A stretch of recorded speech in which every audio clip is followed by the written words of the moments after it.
The meeting for October 24th, 2023. If we could all please stand for the Pledge of Allegiance.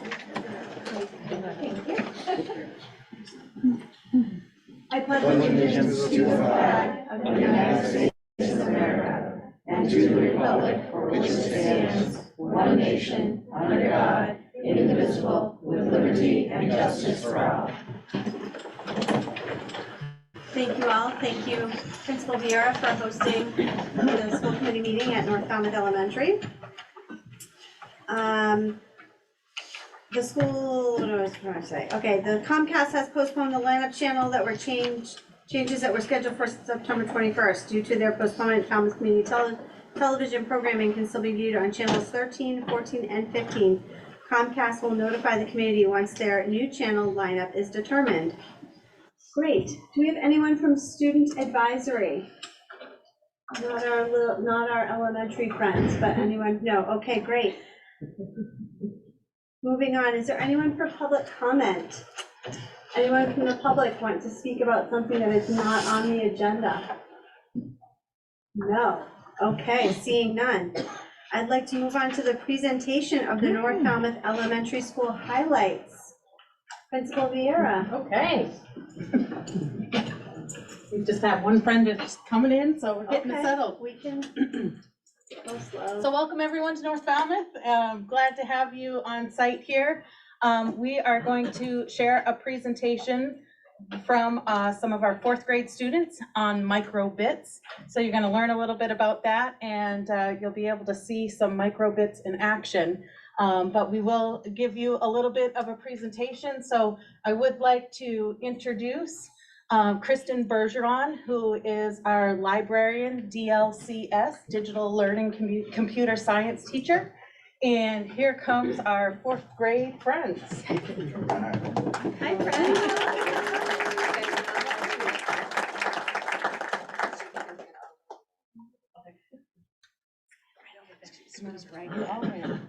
Here we are. Come on in, friends, all the way in. Okay. Ooh. Sorry, it's my turn.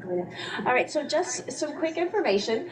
I think this really does a super job of supporting thank you, our mission at Falmouth Public Schools of making sure that our curriculum is world-class learning experiences. So I am the library digital literacy computer science teacher at North Falmouth Elementary School. And as the library DLCS teacher, I am responsible for teaching to the Massachusetts School Library Association frameworks, as well as the digital literacy and computer science frameworks, which comes to a total of 139 standards. Of those, 77 are library and approximately 127 are digital literacy computer science. That's for grades K through 4. So what we have here is the microbit. A microbit is a little microcontroller, little mini computer.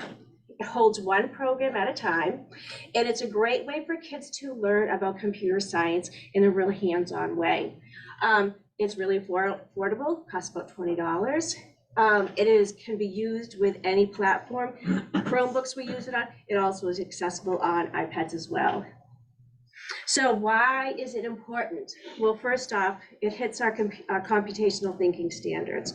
Kids are creating programs. They're seeing the programs come into play. They're working on abstraction. They're working on algorithms, and they're seeing it in a hands-on way. It's physical computing. Physical computing gets the kids off the computers and sees their programming in a hands-on, tangible way, which allows them to really check their errors. They can do a lot of debugging in it. It allows them to troubleshoot. It also really encourages collaboration. So, quick overview of what the microbit is. It's an input-output device. So it works with inputs. It has a light sensor, a sound sensor. It has buttons on it, A/B buttons. It's a touch sensor. It also has sound. It's a compass and an accelerometer where it does tilting and dropping. It has a processor in it. The processor holds one program at a time, so the kids do their programming online, and we're going to show you what that looks like in a block-based coding platform. They download it to their microbits, and then using that input-output, the outputs are the LED lights and the sound. Sounds really simple, but they can really go far with it. It's one of those projects, it's definitely a low floor, high ceiling. You can start to collect data with it and do a lot of interesting things. So I'm going to show you what the student code looks like. So I have here, I have here Scarlett, and Scarlett is going to share with you what the programming looks like. And just really quickly, it's a block-based programming, which the kids have been doing since kindergarten. It makes programming really easy for them. You can see it's organized by color, so they can know, depending on what they're trying to work on, it's color-coded. So, Scarlett, take it away. So as you know, we are learning how to code in 3rd and 4th grade. And I think microbits are really fun and interactive. And here's my code. So when you press the button B, it shows like this kind of box with like an X shape, and it does like a punchline kind of sound. And when you press the logo, right here, it will show like these icons of like a big square, then a small one, big diamond, small one, and a trident. Then it will start doing like these sounds, and then the last one is really fast and it sounds like it's broken.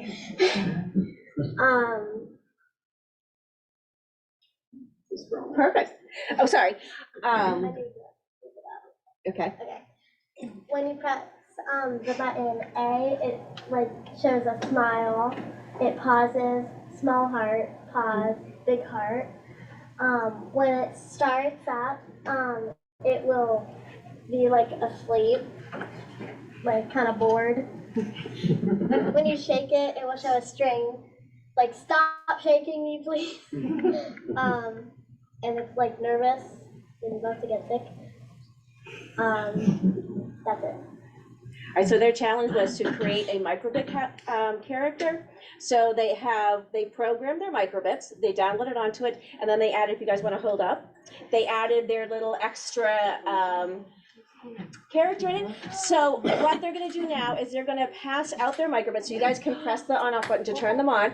So, and they're going to ask you to interact with them, try to figure out what is the input. So what do you do, and then what is the output once you have done that? So go ahead, guys. So fun. Yep, turn it on. Bring it on. Bring it on. Yeah. Oh, thanks.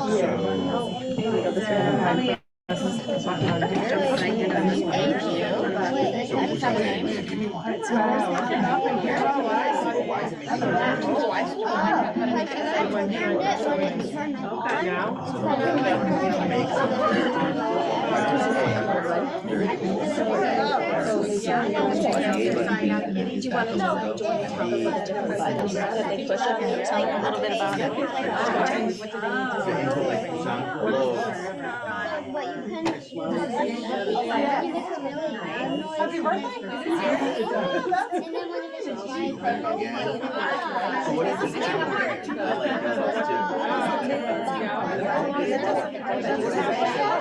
Oh, good. Yeah, come over here. Oh, hands up.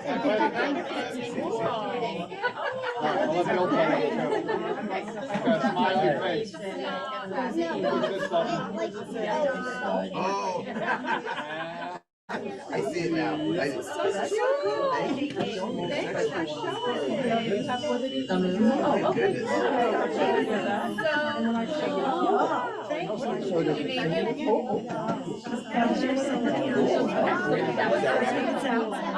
it so much. I got a rabbit, I got a snake, and a dog. You did a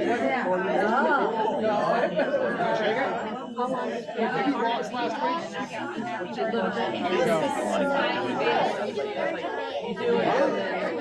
I know, right?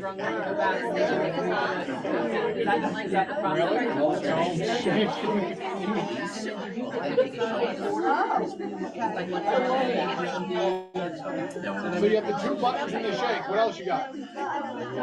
So I can shake it? Okay. Yeah. I shut it off. What's gonna happen? What's happening? Oh, okay.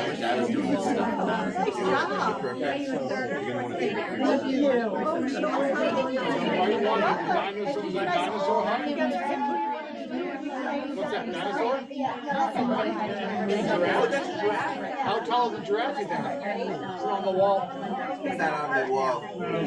And this one says happy birthday. And shaking it.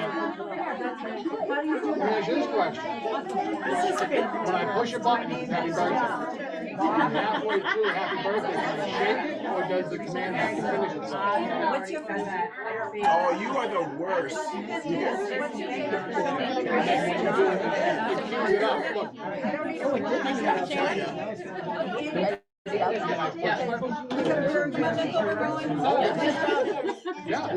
That's it. Oh. What's that do? Oh. I like that song too. I lost it. I'll go back with you guys. Come on over. I won't be too long. Awesome. Well, I want to just thank our 4th graders for that.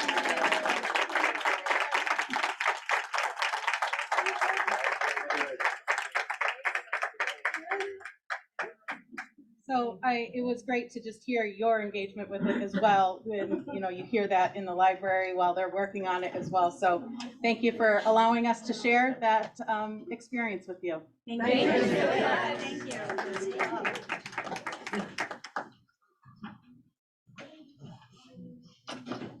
All right, that was very exciting. Once again, thank you, 4th graders.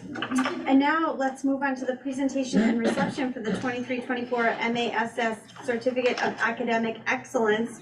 Take it away, Dr. Thank you. Durham. Okay, so Christian, I do see Christian now. Do you want us up there? Yeah. Okay, I can go around it. All right, I'll meet you up front. All right. So I'd like to introduce Christian Sullivan. Hello, Christian. Hi. Thank you for being here. So I'm going to talk a little bit about Christian before we pass this award. Incredible. He has a GPA of 4.0. I'm going to jump over here because this is pretty. He has taken, his AP has taken 6 AP exams, and he has had a perfect score of 5 out of 5 on all exams. So, but he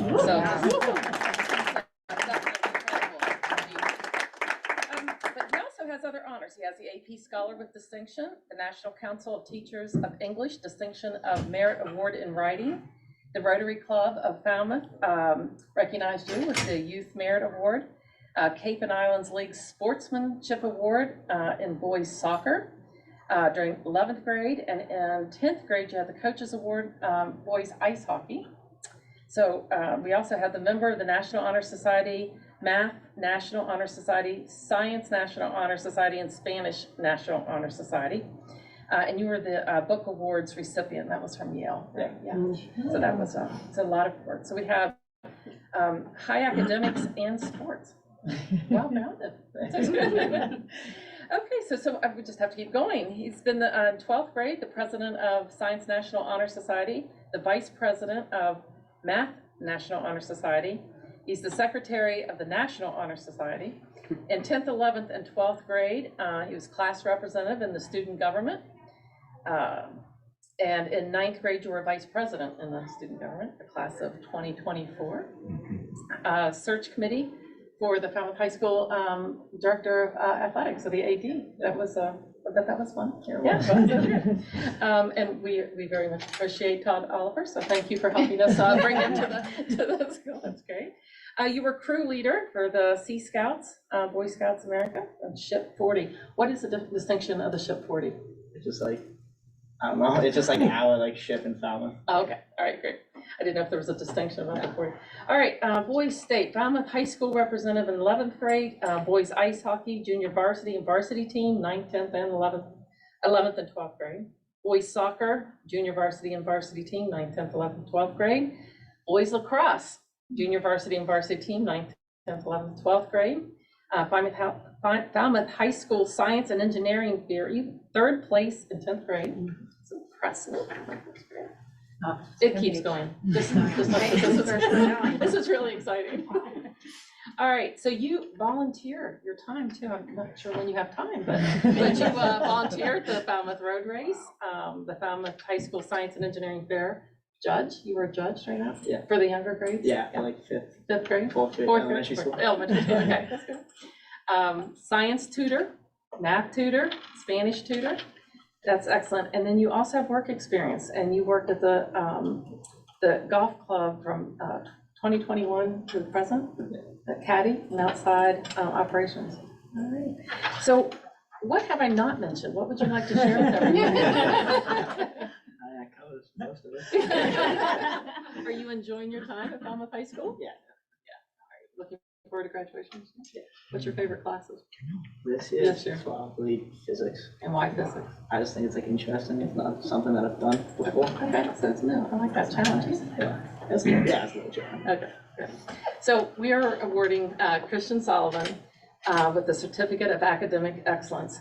So each year, the superintendent selects one student out of the senior class to earn this award. So the Massachusetts Association of School Superintendents recognizes a student from every high school, and we recognize you today.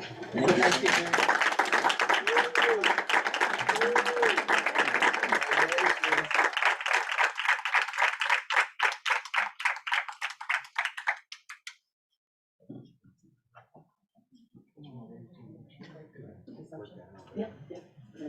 So we're gonna have a quick break and celebrate Christian and have a little reception for him. So we'll be back momentarily.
written.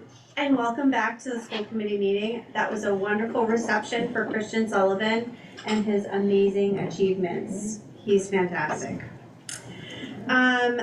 Next, moving on to the presentation of MCAS results. Dr. Durr. Thank you. So Dr. Talia and I are going to co-present, and I'm going to bring up the presentation. It's all going to work beautifully.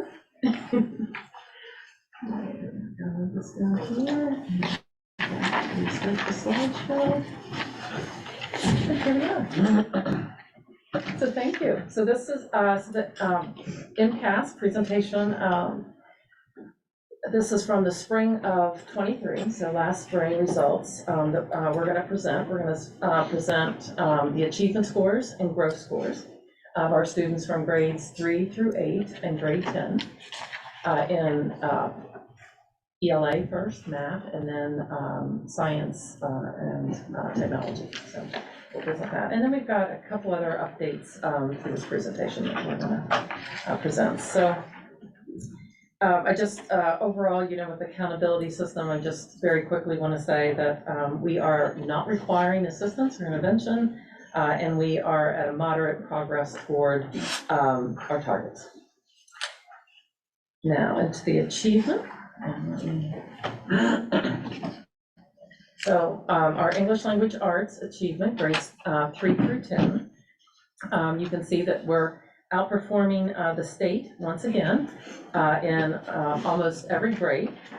And you will see that follows through with our subjects and all 3 subjects, and with our subgroups as well.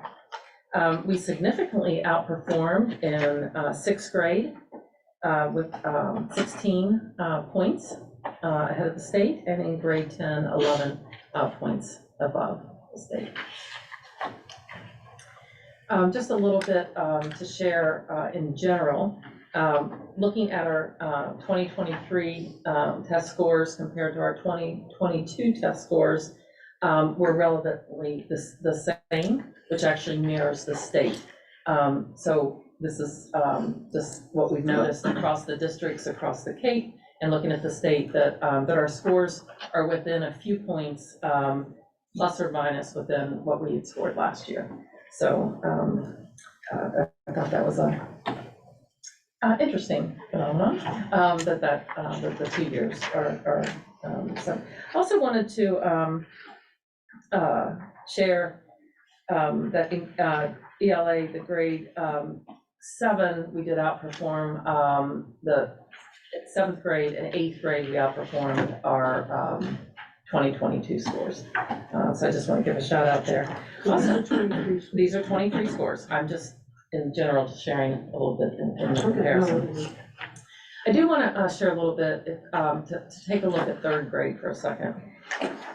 When you think about the 3rd grade story, our 3rd graders were kindergarten students in the 1920 school year when we left, shut down, went to being at home. So they were kindergarten students.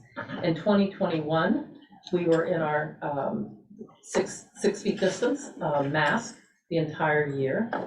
And in 21-22, we were masked clear up until February of that school year, and then started relaxing some of the restrictions because of the pandemic.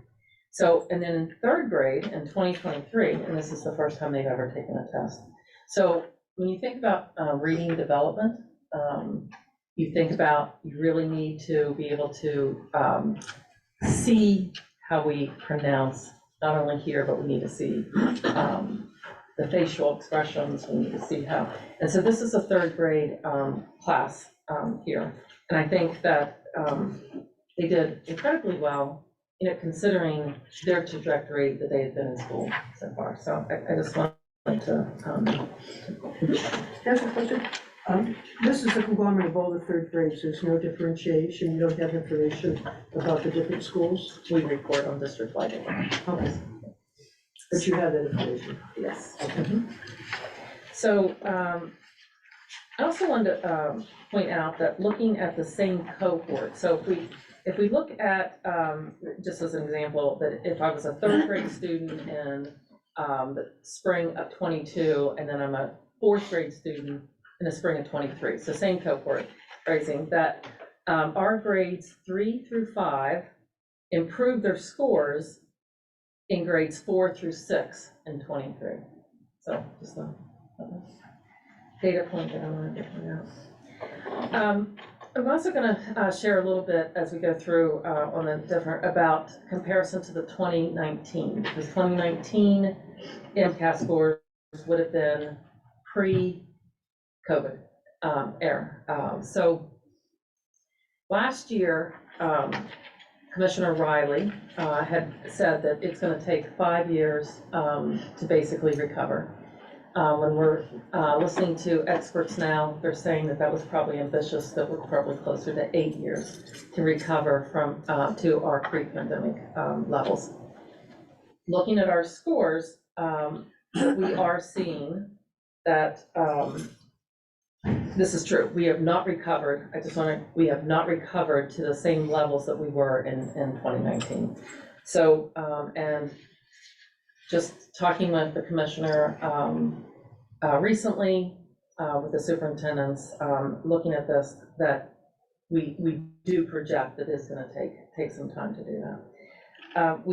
Terry, in their formulas, is there anything about like social and emotional factors? Because that's not maybe data you can put your finger on, but it's so relevant too. And it is relevant, and they recognize that, but it's not a part of the calculations. so that growth formula was, Sonia's good at the growth formula. Maybe She's going to be talking when about that soon. she'll talk about that, yeah. Yeah. We're talking soon.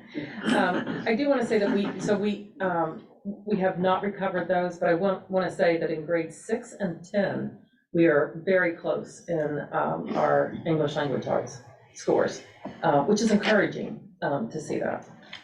So this slide shows the low income students with disabilities and high needs. So you can see all students together at a 47 in the state at a 42. Our low income and our high needs were also performing a bit higher than what the state is as an average. Sure. Do you have any thoughts on where we could possibly improve on this with the students with disabilities? Because I noticed that's lower. So I know that Dr. Woodward and Dr. Tellier are meeting and drilling down with individual students, whether, whatever their placement may be, and this is grouped all together, so grade, placement, and looking at that certainly. And then I had another question before we turn the page on in reference to like the third graders. You had mentioned that they would have pretty much started their school career during the COVID era. Has there been any thought or suggestions on how we did anything differently from the schools in the rest of the state? Because obviously they were dealing with COVID too. So has there been any kind of drilling down on how we did something perhaps differently? No, but those are typical scores across the state. I mean, you can see, we're 5 points, less than the state average. We'll certainly continue to drill down to understand as it's kind of what they do at individual schools. They look at their own cohort, third grades across all 4 elementaries. The teachers start looking at the individual students. So they'll look at this third grade, fourth grade will look at third grade from last year, and third grade. So they get to the individual level of the school. Okay. Sonia. Okay. So when we start to shift over, right, and think about the growth, Terry, to the question you had, it doesn't factor in the other elements like social emotional. What it does is it takes all test takers at that grade level across the state and sets the median and then makes comparison of various cohorts. So here you can see the top line is all the second line following the student population of students with disabilities, and then the lower line identifying students with high needs. So what was interesting when we went to pull this data is that historically you could pull this information for students who identify as low income, and it was actually taken out of the reporting system from DESE this year. But when we look at this and we see that, you know, by and large, we're in the moderate growth, to the question we were just asking, you know, kind of looking at the cohorts, 7th grade had significant, they were very high in the moderate growth range as 5th graders, steady as 6th graders, and then coming into 7th grade, and it's kind of understanding the cohort, but also looking historically that growth doesn't tend to stay in the high end of the range every year that the cohorts together. And just thinking through, I had an opportunity to talk to Sarah Cox, who's our English department head, and she was talking about how strong the performance was in common assessments and some of the instructional work that they were doing in the classroom. And so, you know, just talking about how they were excited about the work that the students had done and coming through in the achievement, but maybe not being captured in the growth quite as clearly, but then having the opportunity to look backwards and see their progress in the years where we were still distancing is pretty remarkable, but overall staying steady and moderate. Sorry. So when we then take that information and look at it against that mid-level benchmark that's set for all test takers, here's how it lays out for each grade cohort. Again, grade 3 is dropped from this slide because you have to have at least 2 years of testing data to make the comparison. And then the 10th graders are compared to when they took the test in 8th grade. So it's 2 tests over a 3-year period. And again, what we had just talked about within the 7th grade cohort, looking back, they were above the state in their 6th grade and 5th grade years to see that comparison. I'm going to take us back a couple slides because I skipped over answering the question. So by the subgroup, this was grades 3 to 8, and I skipped over sharing the progress that we've made in grade 10. So here, you know, they'll take kind of answer, you know, in 10th grade, we're certainly doing much better with our students' disabilities in this area, as we are across the group. So I just want to make sure we didn't want to miss that highlight. Okay, so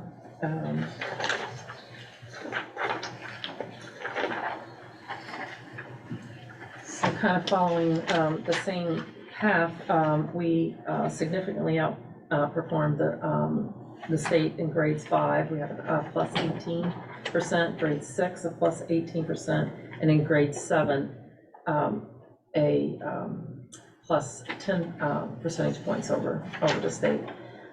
Although we were outperforming in all grade levels except just a point below in grade 8. Interesting when you look at the 3rd grade cohort in math,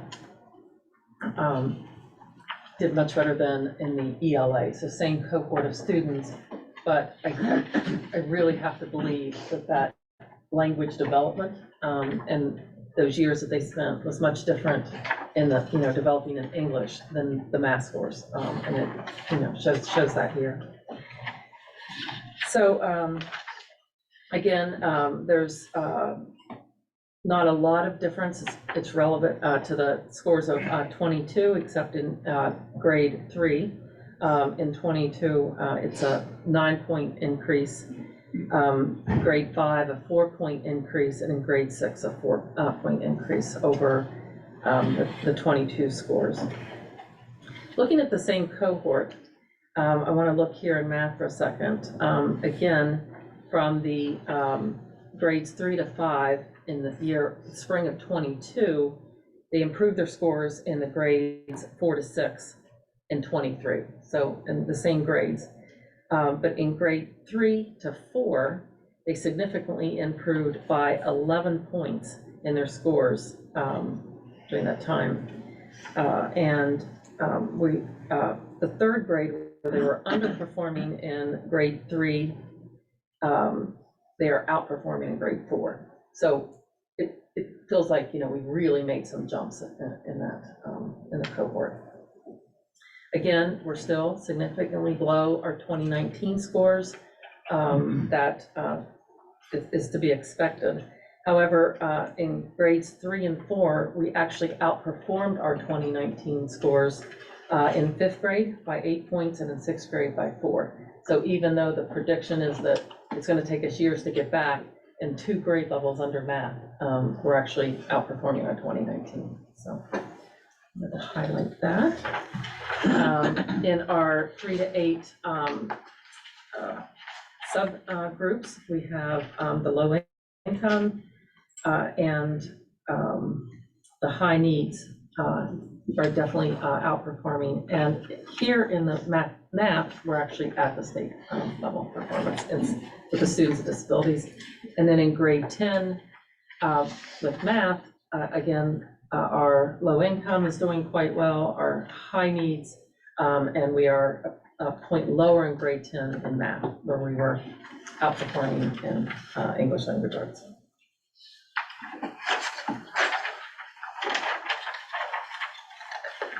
So you see here in the indications of growth, you can see some of the same shading. This time you see that sort of gold color in the 8th grade cohort. The previous year, they saw high growth as a 7th grade cohort. So if you take the average over the 2 years, they're right in the middle of the moderate growth range, just kind of how it was spread out.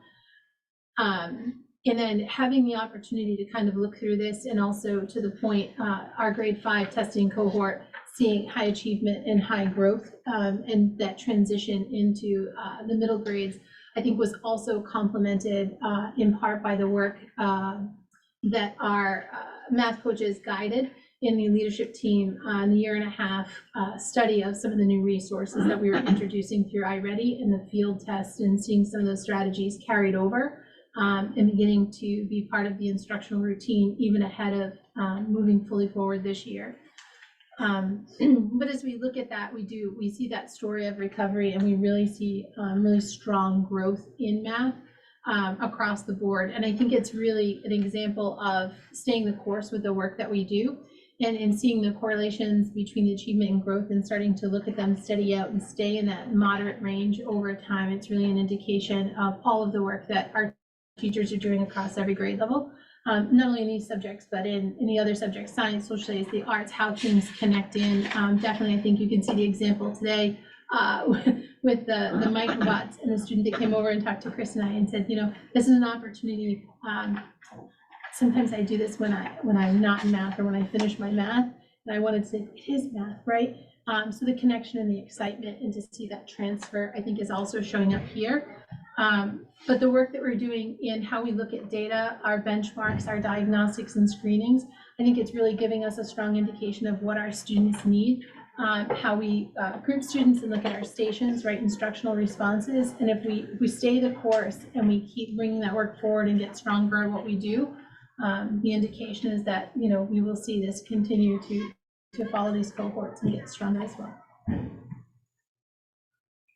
And so here's that summary again. So taking the color coded table, which speaks just to Falmouth, both in the all students, the aggregate, and then the 2 student populations, and then coming back and looking at them in the aggregate compared to the state, that mid-level benchmark. And again, that 8th grade cohort was significantly above last year. They average out about the same. And then seeing the others in comparison, grade by grade. And again, 3rd grade not here, but seeing them outperform the state, I'm really hopeful to see when they do come on that trajectory next year. Okay, so we have the achievement in science, technology, and engineering. We test in grades 5, 8, and 9. And you can see where we fared in grades 5 and 8. And 9 being slightly under the state, but feeling pretty strong in the grades 5 and 8. If you want to add anything to. The 9th grade test is also, it's the high school level test. We test in grade 9, it's high school biology exam. has gone through some redesign, and we're gonna see that continue to carry over, and it's gonna start to affect 5th and 8th grade as well. So knowing that we're going through the redesign at a time when we were also coming back into our learning routines, and to see us faring pretty closely with the state, I think is promise. And I know, having conversations with both the science department and the team at the high school, I think, you know, we're really looking forward to just building off of those routines as well. Sorry, Dr. Kelly. So 9th grade is biology, is that what you said? So I also wonder if we have additional opportunities to build in hands-on biology stuff with MBL right here, because some of the other like tech things, I know, like the bots, you know, like we can do that in-house, and we have so many connections to science in our community. I know that there are a lot of them, we don't hear tons of them related to biology. And even if the score doesn't reflect it, you know, we know that the kids are getting these opportunities, and it makes their learning more deep and rich, so. It's a great point. I mean, Carmel and I were talking earlier today about the phenomena-based science, right? And the opportunity to set up a hypothesis and have the students kind of follow it through. And so one way for us to grow on the experiences we have is to add some of that pre and post learning that allows them to follow through the whole process. In our, some of our biology students, we're slowly scaling it up, going out to Manomet and doing some of the work at the bird sanctuary, and then continuing to build that as well. So thank you. I think it's great for us to keep looking at.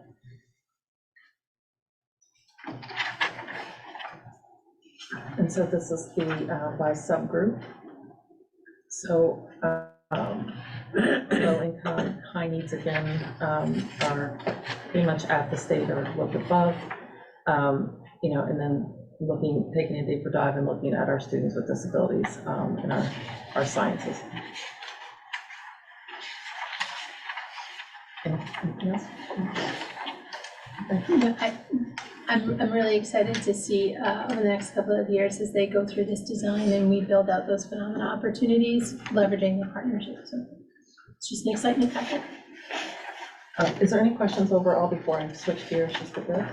Yeah, I guess I'm really curious. I mean, there were two kind of big picture, and you've hit on one, which is the students with disabilities 3 through 8. The other was just looking at the 7th and 8th grade cohort overall, a noticeable dip at or below state as opposed to underperforming in the cohorts on either side. And I'm curious whether you have, you know, is that a consistent trend? Is that something about that age? Is that something about these particular cohorts?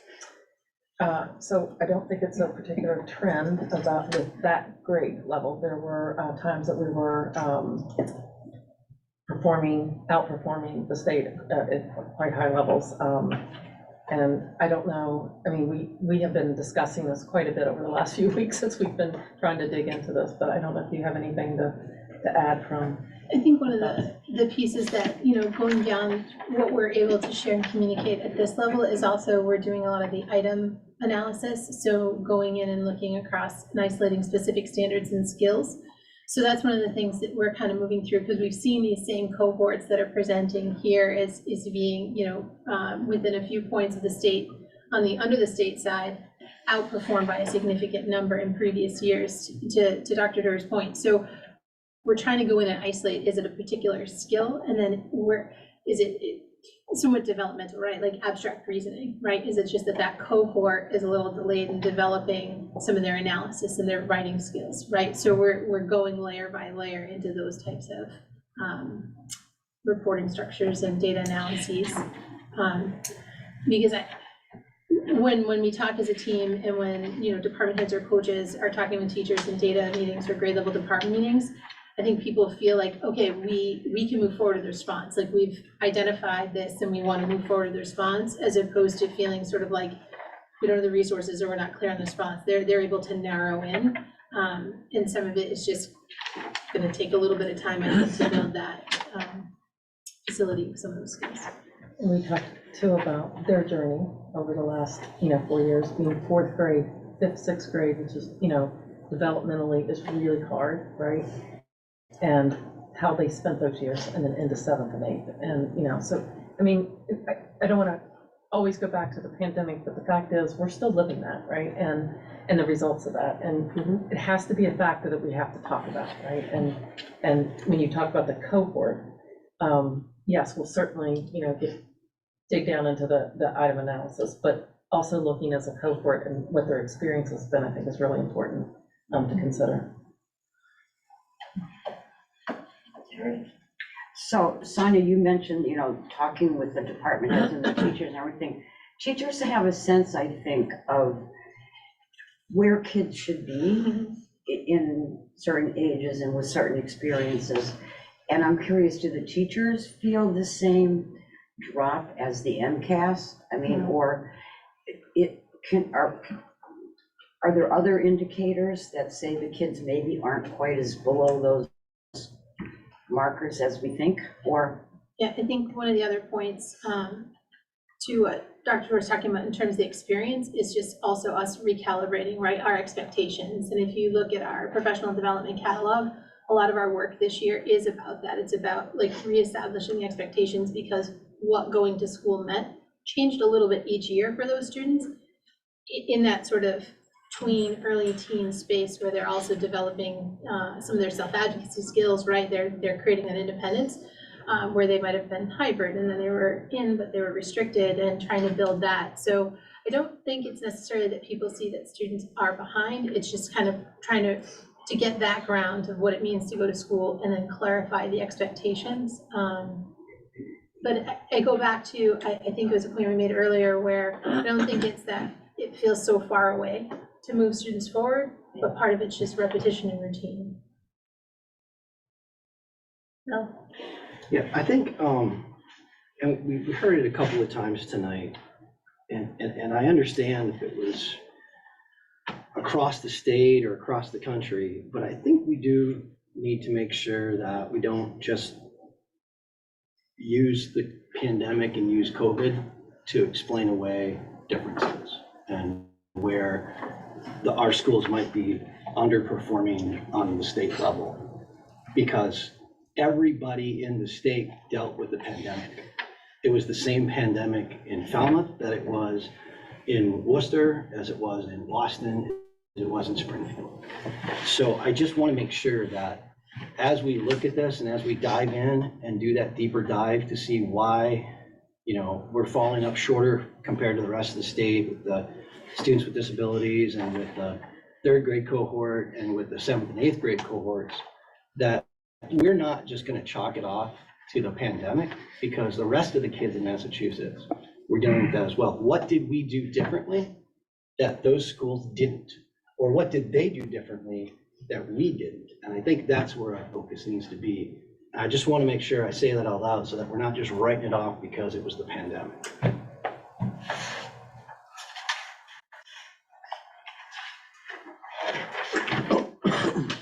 Chris? My question is more of just a general question.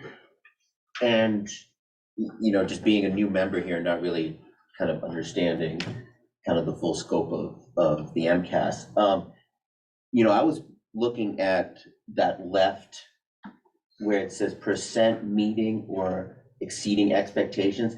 And is that true where across the state, like less than 50% of kids are meeting expectations? And I'm just wondering, are the expectations just so high that no one meets that? Or were people meeting or having larger percentages of meeting those expectations pre-pandemic? Or I'm just curious what their standard is for what does it mean to meet that expectation and why it's so low across just the state.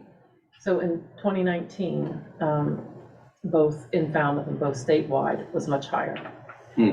So there's been, a percentage drop, a large, significant percentage drop, both at the state level and our district level. And that goes back to, when we read about, what it's going to take to kind of recover back to the pre-pandemic numbers. But yes, that is what that means, that overall in the science, technology, engineering, it's at 41. If we go back it's a 40 here, 41 at grade 10. If we go back to the English language arts, we have, it's at, it's at a 58. Yes. Do you have an idea of what it was before the pandemic? Like, was the average like 60s or, I'm just curious. Next grades, I don't want to misspeak, but some of them are still only in the high 50s if I, yeah. I can't tell you what grades or whatever right now, right, but there's some, we're definitely in the 60s. Yeah, it was a mix. Okay. Yeah. Can I just make an observation? COVID hasn't just changed everything, but I think that society is scarred. Like, we're not who we were before. It's great to go back and talk about the good old days of pre-COVID. I don't know that as a society, as children, as students, as people, that we can even compare ourselves to where we were. I don't think it's fair for us to try to do that just based on the fact that we've all been through, yes, we had the same COVID as everyone else, but we all survived the storm, most of us, lucky enough to survive the storm, but not all of us had the same boat. And I think that that needs to be recognized. And that's great. Like, maybe we were in the high 60s pre-COVID, but I'm not who I was pre-COVID, and my kids aren't who they were, and my neighbors aren't who they were. And what we can do is just, how are we gonna be better tomorrow? Like, clearly our students with disabilities need a lot of support. We've seen that across the board tonight. And how are we supporting them? How are we getting them where they need to be? How are we helping all of us? Like, let me help you up from yesterday. Let me help us all be better tomorrow. I feel like I don't want to fall down a rabbit hole of, well, students with disabilities at science, technology, engineering at 5 and 8 or at 10%. Yes, that's not a good place to be, and we definitely have work to do. But I don't want to, I want to focus on how we're going to be better and what's our plan to help our students and help ourselves. Because it's just not fair to any of us. It doesn't put anybody in a good mental place to say, well, pre-COVID, we were like amazing, and now we're not. And I just want to like advocate for the social emotional part of that, and that's what I have to say about that. Margaret. Yeah, I actually want to go back to the social emotional part, because in fact, social emotional affects academic learning, and in fact, we cannot necessarily know what resources were in other parts of the state, and we may also know what resources were not available to certain groups of people. And if those resources weren't available to them, there's nothing sort of we can do except try to be as focused on their social emotional needs as well as their academic needs. And we don't know what other resources exist in anywhere. But we know what resources we certainly know or should know what resources have been limited here in Falmouth for all our students, and I'm sure particularly for students with disability. And in terms of language, by the way, for third graders, they're at home. When kids learn to language with other kids, if you're home alone and you're a third grader, it's going to be hard to move forward because you have missed that for 2 or 3 years. You've been at home alone with parents who are probably working and telling you to be quiet because they have to do their job. And so I don't think that's a surprise.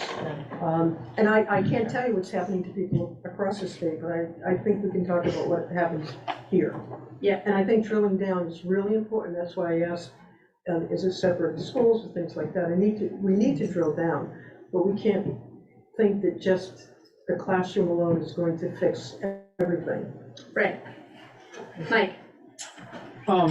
Yeah, I have a question. What are we going to do for, I guess, the student with disabilities? And also, if you look at the difference between 7th and 8th grade with math and English. It looks like the English language arts for our younger grades aren't as strong, where our math is stronger. And if you look at like the 7th grade, English is on par where math has fallen. If you flip that with 8th grade, English is higher and the math is far lower. So what can we do to, I don't know, adjust the curriculum milestones to get maybe the 8th graders more math and the, you know, or are we gonna change it? Does that make sense at all? Like the 8th graders are low at math, but better in English. What can we do to get the 8th graders up to math and the 7th graders, you know, up to everything, I suppose. And then the same thing with the student disabilities and the younger grades with English, because the math seems to be fine in, you know, grades 3, 4, 5, where the English is not as strong, you know? So again, I think that English development years for the young grades makes perfect sense because of what they, just the skills that they miss. But I think also what Sonia's saying is that that's what the teachers do, right? They drill down to the item analysis, they look where the students, the skills, they don't just look at the grade they're teaching, right? So if I'm, you know, teaching in 9th grade, I'm looking at the 8th grade skills and, you know, what they may have been struggling with, right? And so we concentrate on those areas for that cohort that's now in 9th grade this year, right? So that's part of that whole process. Well, I just think more so against the state standard, the state, you know, if the state average for, I'll use 3rd grade for English is 44, we're at 39.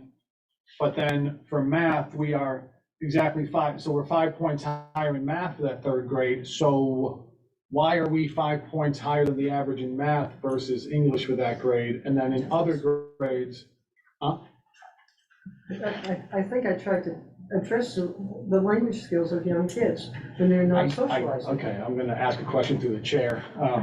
So, and then the same question comes to, you know, 7th grade, where we're on the state average in English, but our math is, you know, 10 points higher than the average.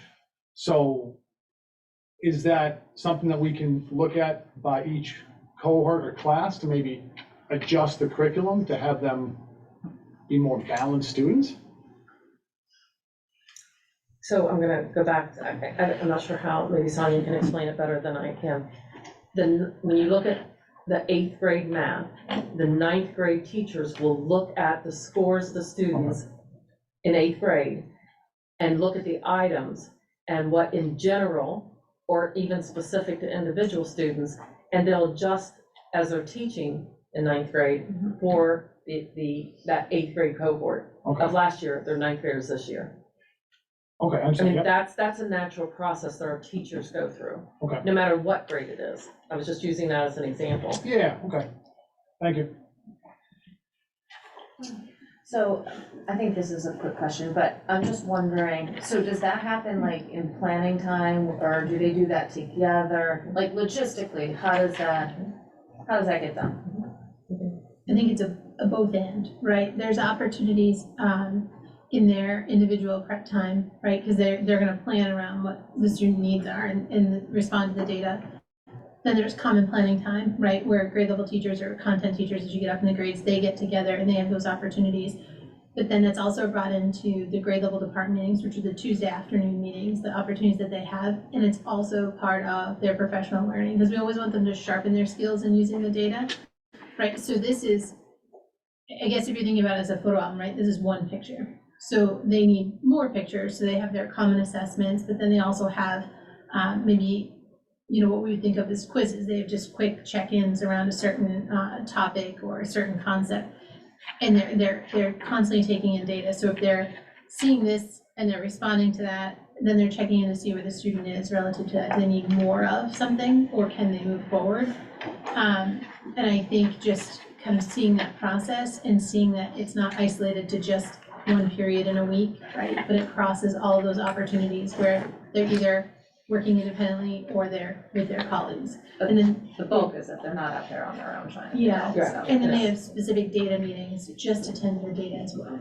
But I also think that's a really important point that you just made. This is one data point, And what teachers use are multiple data points when they're having those conversations. Yeah, it just occurred to me, the students that are in 7th and 8th grade now, about 2-3 years ago, would have been in 5th and 6th grade at Morris Pond, right? During this pandemic time that we're talking about.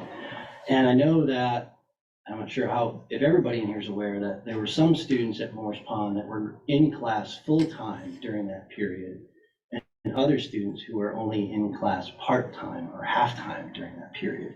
So I guess as a request for information, what I would like to see is how the students performed who were in class full-time during that period performed on the MCAS versus the students who were in class part-time performed on the MCAS. If you could get that data for me, I'd appreciate it. I do want to keep in mind that the students that were in full-time were largely the students that were on IEPs, that were struggling, were identified through our instructional support team process, were the students that were in full-time. So I just want to caution us how we would compare the students that were in full-time. But not all students on IEPs were in class full-time. No, And not all students that were in class full-time were on IEPs. So I would just be curious to see that data. I just want to clarify, I did not say all. Right. I said I want to make sure largely. that we all knew that there was not. That was across all grades, across the entire district. While we don't have a common federal test, does the state have any ability to compare what our scores may be compared to other states where they were open far earlier than us, with our state being shut down for so long? And as well, just outsider at the time looking in, I think Falmouth was out longer than even some of our surrounding communities. I may be wrong, but I think by a little bit. And I just wonder if all those things, if the state has the ability to compare the shutdown versus the open schools in other areas. Data analytics at its finest. I just want to come back to something that you said, Melissa, in that we can't change what has happened, but we can change where we go now. And I caution us against, spending a lot of time comparing how we did this during COVID and how another district did that, or how this kid was in school and this kid wasn't, because we can't fix that. But what we can do is figure out what to do next. And we can look at the things that they haven't learned, and then our amazing teachers are gonna teach it to them, because that's what they do. They want every kid to know how to do everything that they encounter. So, time is short, and people are, you guys the teachers have a lot on their plate, and I don't wanna go backwards. I wanna go forward. Yeah, I agree, but we have to learn for the next time. Also, and I sort of have a question. I recall last year we changed the math so that the math would be consistent, and I'm wondering if the expectation is now in this new math program that students will probably be doing better. That was one question. Number two, I want to just comment that I think the whole notion of the drilling down and looking at the different skills, the new report card system should help us do that, because students will then be in control of what they know and what they need to learn. And the other thing I want to mention is, I do think that we need to look at what we need to do, but I think it's very important to look at how successful many of our students were. Terry. But I want to ask you about group math. Do you expect that the new math program will change what we've seen?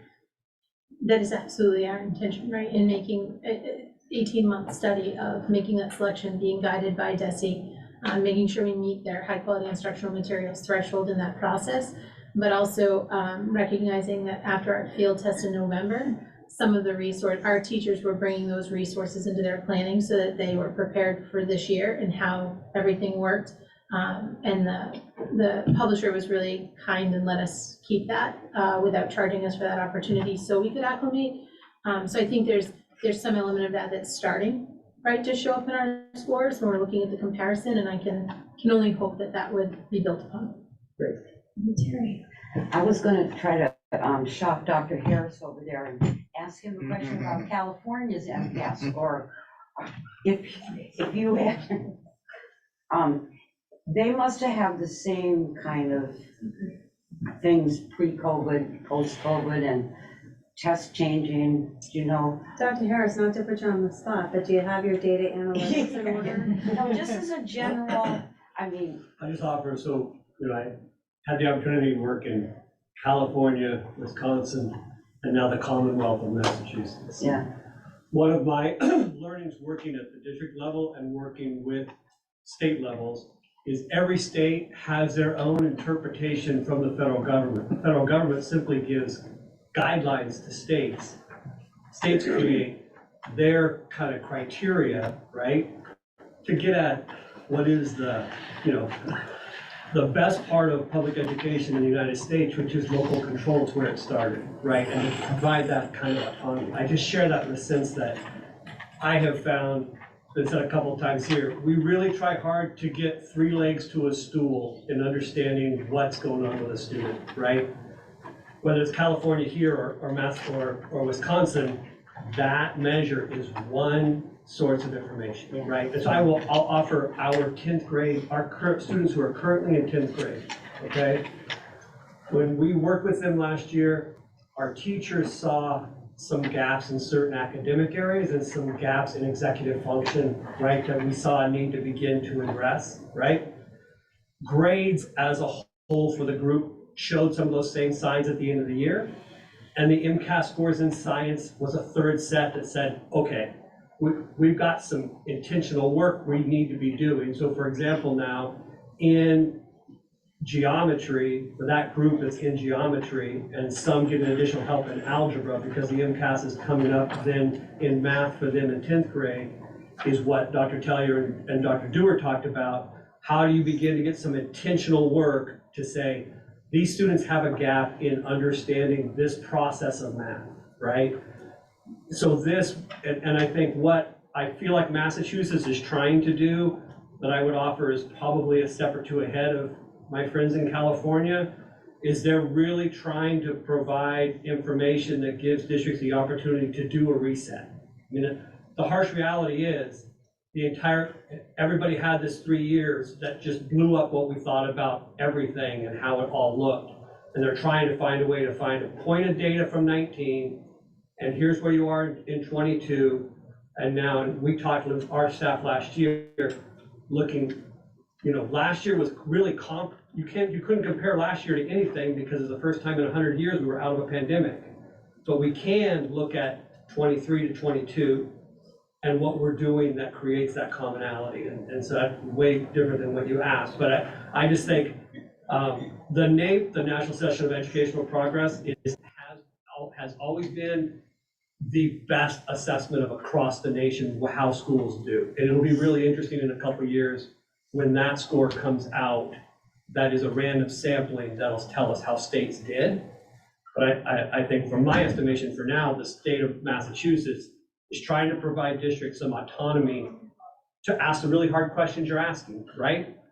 Here's some gaps, here's some pieces, and what are we doing intentionally to address where we see the need, but also see where we have some real strengths. Some real strengths in this 9th grade group coming in, and overall some things that we see and where they are in language arts. And so how do we build on that and see where those are? Thank you, Dr. Harris. I hope I didn't overstep, but I thought, there's the other coast we. Right? Yeah. Like something new? Yeah, just a quick question for clarification, if I can ask Dr. Tellier. On the bottom of pages 4 and 7, the state averages all say 50. Yes, Okay, so that's just like the average.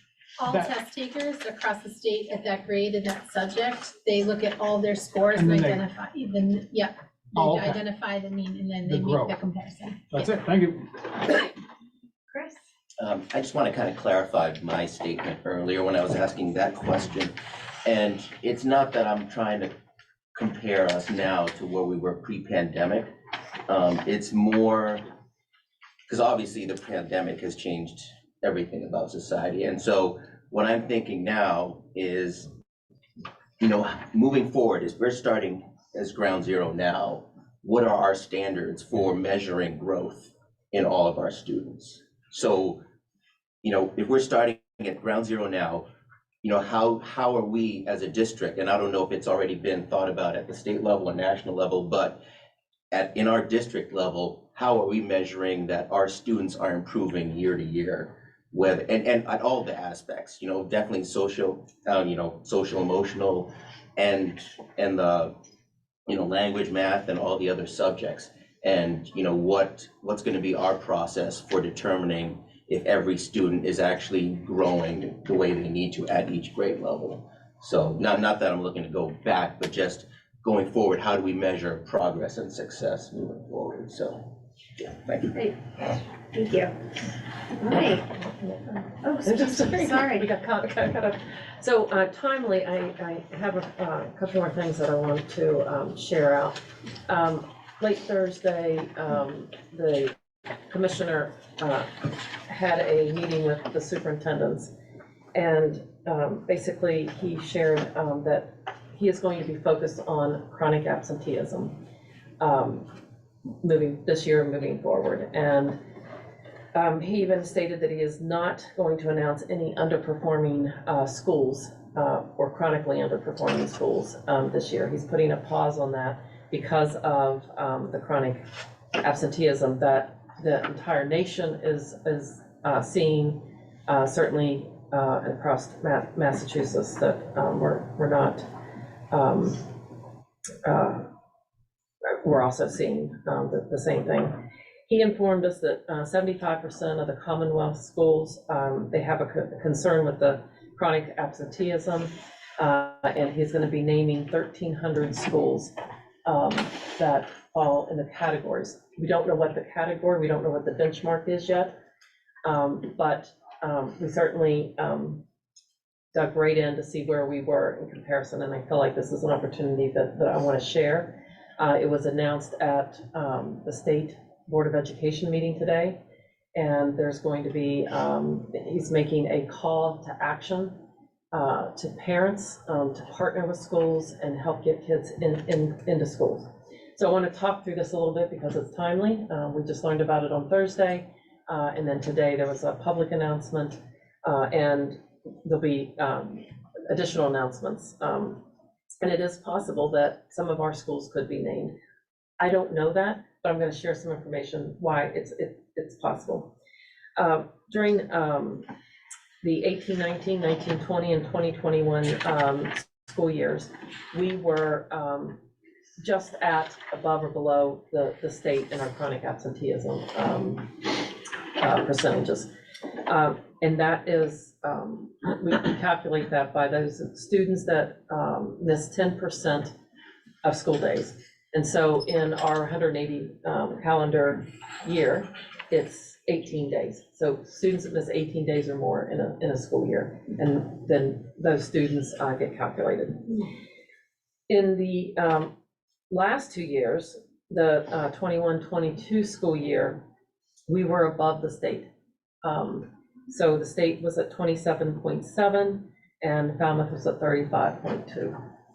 And not really surprising, and I'm not using this as an excuse, but the 21-22 school year was the school year that in the middle of the pandemic, right? I mean, everyone's behavior changed, right?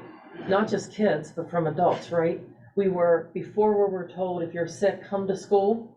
And then you were told, if you're sick, don't come to school. The same as adults, right? Don't come to work if you're sick.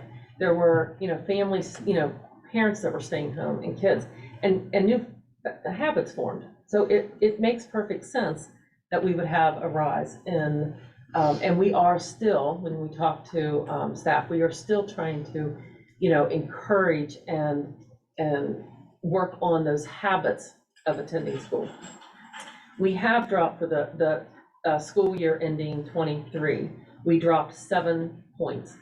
And I really contribute that to all the efforts of, just from our administrators, our counselors, our teachers, of really trying to reestablish expectations for attending school. We talked about reestablishing expectations for learning, right? But also just being in school and the importance of that. Are these excused absences, unexcused, do That's they a not great care? question. It's all, it's excused, unexcused, Just across the missing board, for whatever reason. If we put a student out because of behavior, it's counted. So every absence, if they're not in school, it's counted. So, so we did. Just quickly, if I could, 21, it was 35 points, and it was 27.2 for the state, and you had said it dropped 7 points. What does that compare to the state average now? So the state also dropped. So in the end year of 23, we were 28.5, and the state was at 22.2. So we are still above the state. So when we look at individual schools, we are, we range anywhere from 22.7 to 34.1.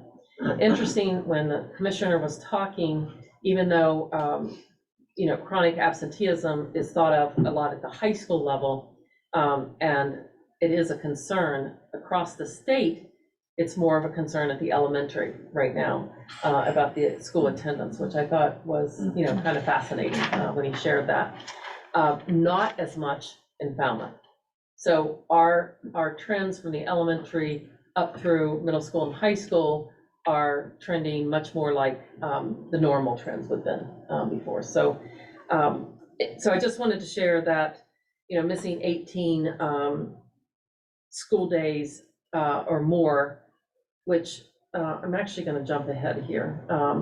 If you look here, I just want to kind of show how we might not notice a student missing 18 days, because 18 days is basically 2 days a month, right?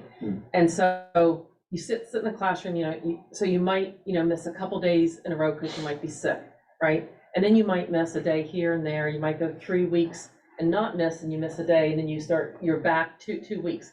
You might not notice those kind of individual kind of days across, but they add up. And, certainly our students that are, miss far more than 18 days, we recognize, but we also have to really dig down and really recognize that even when we miss 2 days a month, that's also concerning. So looking ahead, the commissioner also shared this slide. And this was at the state level. And they're showing, if you look at just look at the percentage of meeting and exceeding. So to the far right, you have not chronically absent, was scoring 46 meeting and exceeding on the MCAS. This is the 23 MCAS. You have chronically absent scoring an average of a 25. Missing 18 days or more, you're scoring on an average of 21 points lower in grades 3 to 8 and 28 points lower in grade 10. If you look at math, you're scoring 25 percentage points lower on an average, or 24 point at grade 10, but right there at that 24 and 25. And so the shift in the focus of the state and the chronic absenteeism is a way of also trying to address moving forward. So as we're talking about a step forward, one step forward for us is really drilling down and focusing on our students. And it can be for a lot of reasons, right? And we just need to know that. I feel like our administrators have really taken a hard look at that in the last year. Naturally, when a student hasn't come in, which is, we had a 7-point drop, and I think that's incredible, right, for the district in 1 year. And so we are, as a team, as a committee, looking at this and thinking about the ways and the next steps that we can focus in on this. The commissioner was very adamant that this is not a blame by naming schools. There's actually going to be grants attached to the students that are, to the schools that are named. And again, I have no idea at this point whether 1 or 7 of our schools or no schools from Falmouth will be named in that. I just want to point out that if that happens over the next week or so, that I wanted to present here, that's a possibility. if we're named, it might not be so bad if we're gonna get a grant. Yeah, I mean, that's right. if there's 1,300 or 1,600 gonna be named, so give us some money. Thank you for this update before we were to be blindsided next week, potentially. Thank you, Sue. In regards to, at what point is it a conversation with the families in regards to, Falmouth's had a long history of families taking their kids on vacation during the school year. And do we make it easy for those families in regards to giving them the work and letting them make it up? Or are we at the point where you go on vacation and it's not excused and you don't have that opportunity to make things up? Or So, yes, I heard that as well when I joined Falmouth.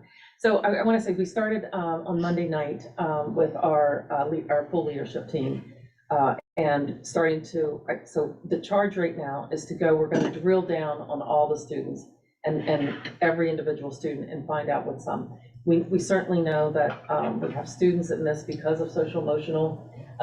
We have our anxiety, depression is up. We have, students, our bridge program is to try to get students back in even before that they're able to get back into class, right? So we know, we just need to have a real handle on every one of those individual students, categories. So that's our next step, but we started having those conversations, and how do we? So yes, I would assume that we're probably gonna start having conversations with all families, but we're also gonna have individual conversations with families depending on what the situation is and figuring out how we can support to get kids in. And I think the word partnering with families is like the most important word we could use right now. thank you. Sure. Yeah, the graphic you showed with the calendar and how like a day or two can basically kind of seem like a trickle but then add up. And I imagine as a parent, if your student is missing a day this week or maybe a day that week, it might be kind of hard to keep track and get up to 18 or to realize that you're up to 18. Do we keep attendance electronically in PowerSchool? Yes. Okay, so is there a way to run reports or set some sort of trigger up in that system to make sure that that doesn't happen? Because obviously in PowerSchool, you're not looking at a calendar of several months for each individual student. You pull the student up and it immediately shows you how many absences they've had and so forth. So I'm just wondering, is it something we need to do internally where we set some trigger up where it hits a certain thing, or are people just not paying attention to it? No, we do. Actually, by policy and law, we have to, I don't know if you want to speak to that, Mary. Well, we have attendance letters that are triggered by X number of days that a student is out, so schools immediately send like a first warning, your child has already missed 5 days in this quarter. So we do try to remind. We softened our letters over the past because there was so much legalese in them that we tried to make them just very clear and also not blaming.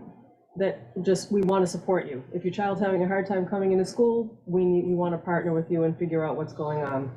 My experience actually has been working in the schools that 9 times out of 10, parents are asking for help. I just can't get them out the door in the morning. Please, what can we do to help the student get? But there are triggers that the councils administrators are aware of when certain students add up. Something like that over the whole year, the two wouldn't really trigger it. So it's more, and that's a problem. And I think that's a problem of how DESE even defines chronically absent as including excused and disciplinary absences, because disciplinary absences are out of the control of the student. There's an issue, and excused means, a student even could have had, I know my own daughter when she was in 8th grade was chronically absent because she had 2 major knee surgeries. And so she was one of our data points. So it's really have to look at every individual student, and the counselors and the principals pretty much know who is seriously at risk of really not coming to school, and we've got to work with those students. So awareness isn't the issue resources or the software, the tracking isn't really the issue.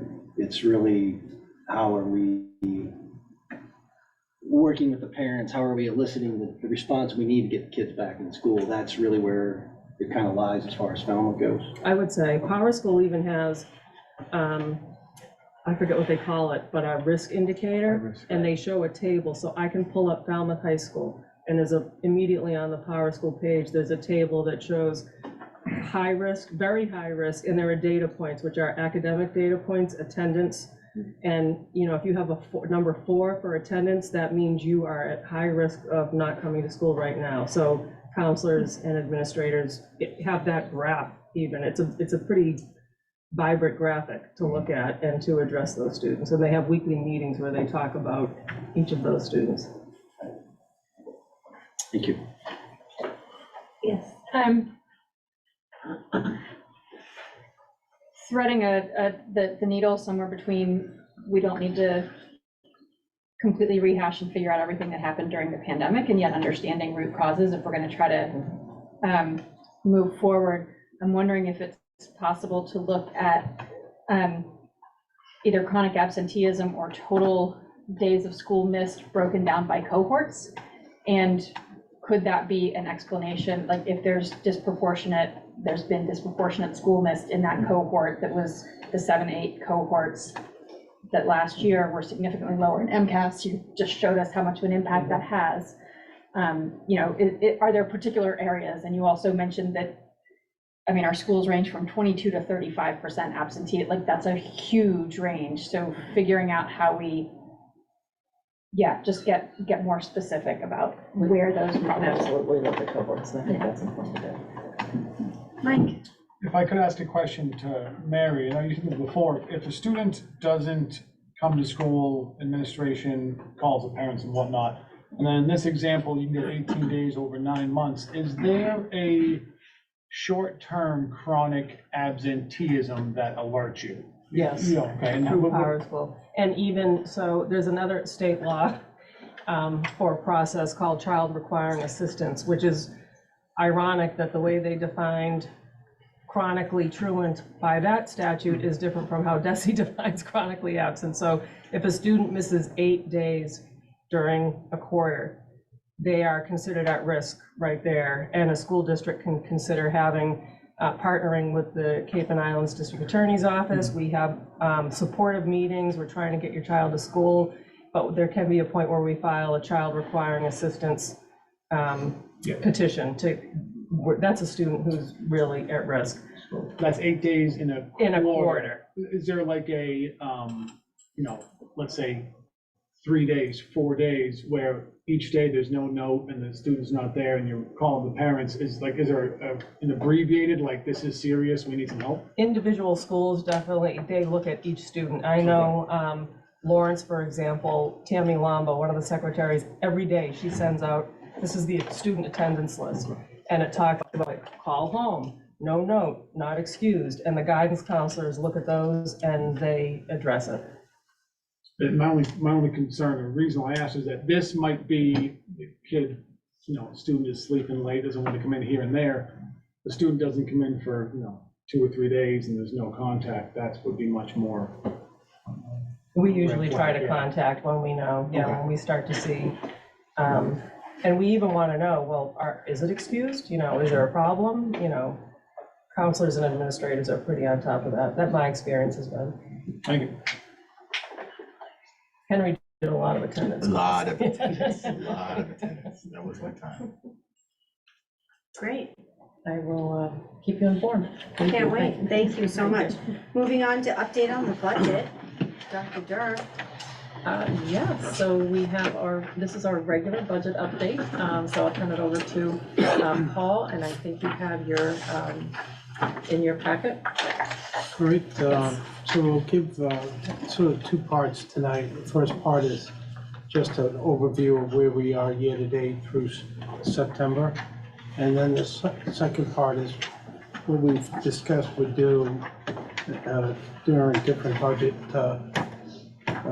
presentations, is to dive into a particular topic in greater detail. In this case, out-of-district tuition for special education. So just to overview of the budget, we're at, our actual budget for this year is 56,175,000, rounded numbers. Year-to-date, we've expended about 6,164,000. We've encumbered 5,435,000 for a total of 11,600,000. One of the points that I wanted to make, I've made it several past presentations, is that there's a lot of front loading to the expenses in the budget. For example, we encumber $2 million for the busing transportation costs at the beginning of the year. We encumber our utilities, our expected utility costs, $1 million plus at the beginning of the year, and so on. Likewise, in the spending habit is, as you get back to school in September, everybody's ordering supplies, everybody from the custodian to the secretaries, to the teachers, department heads, et cetera.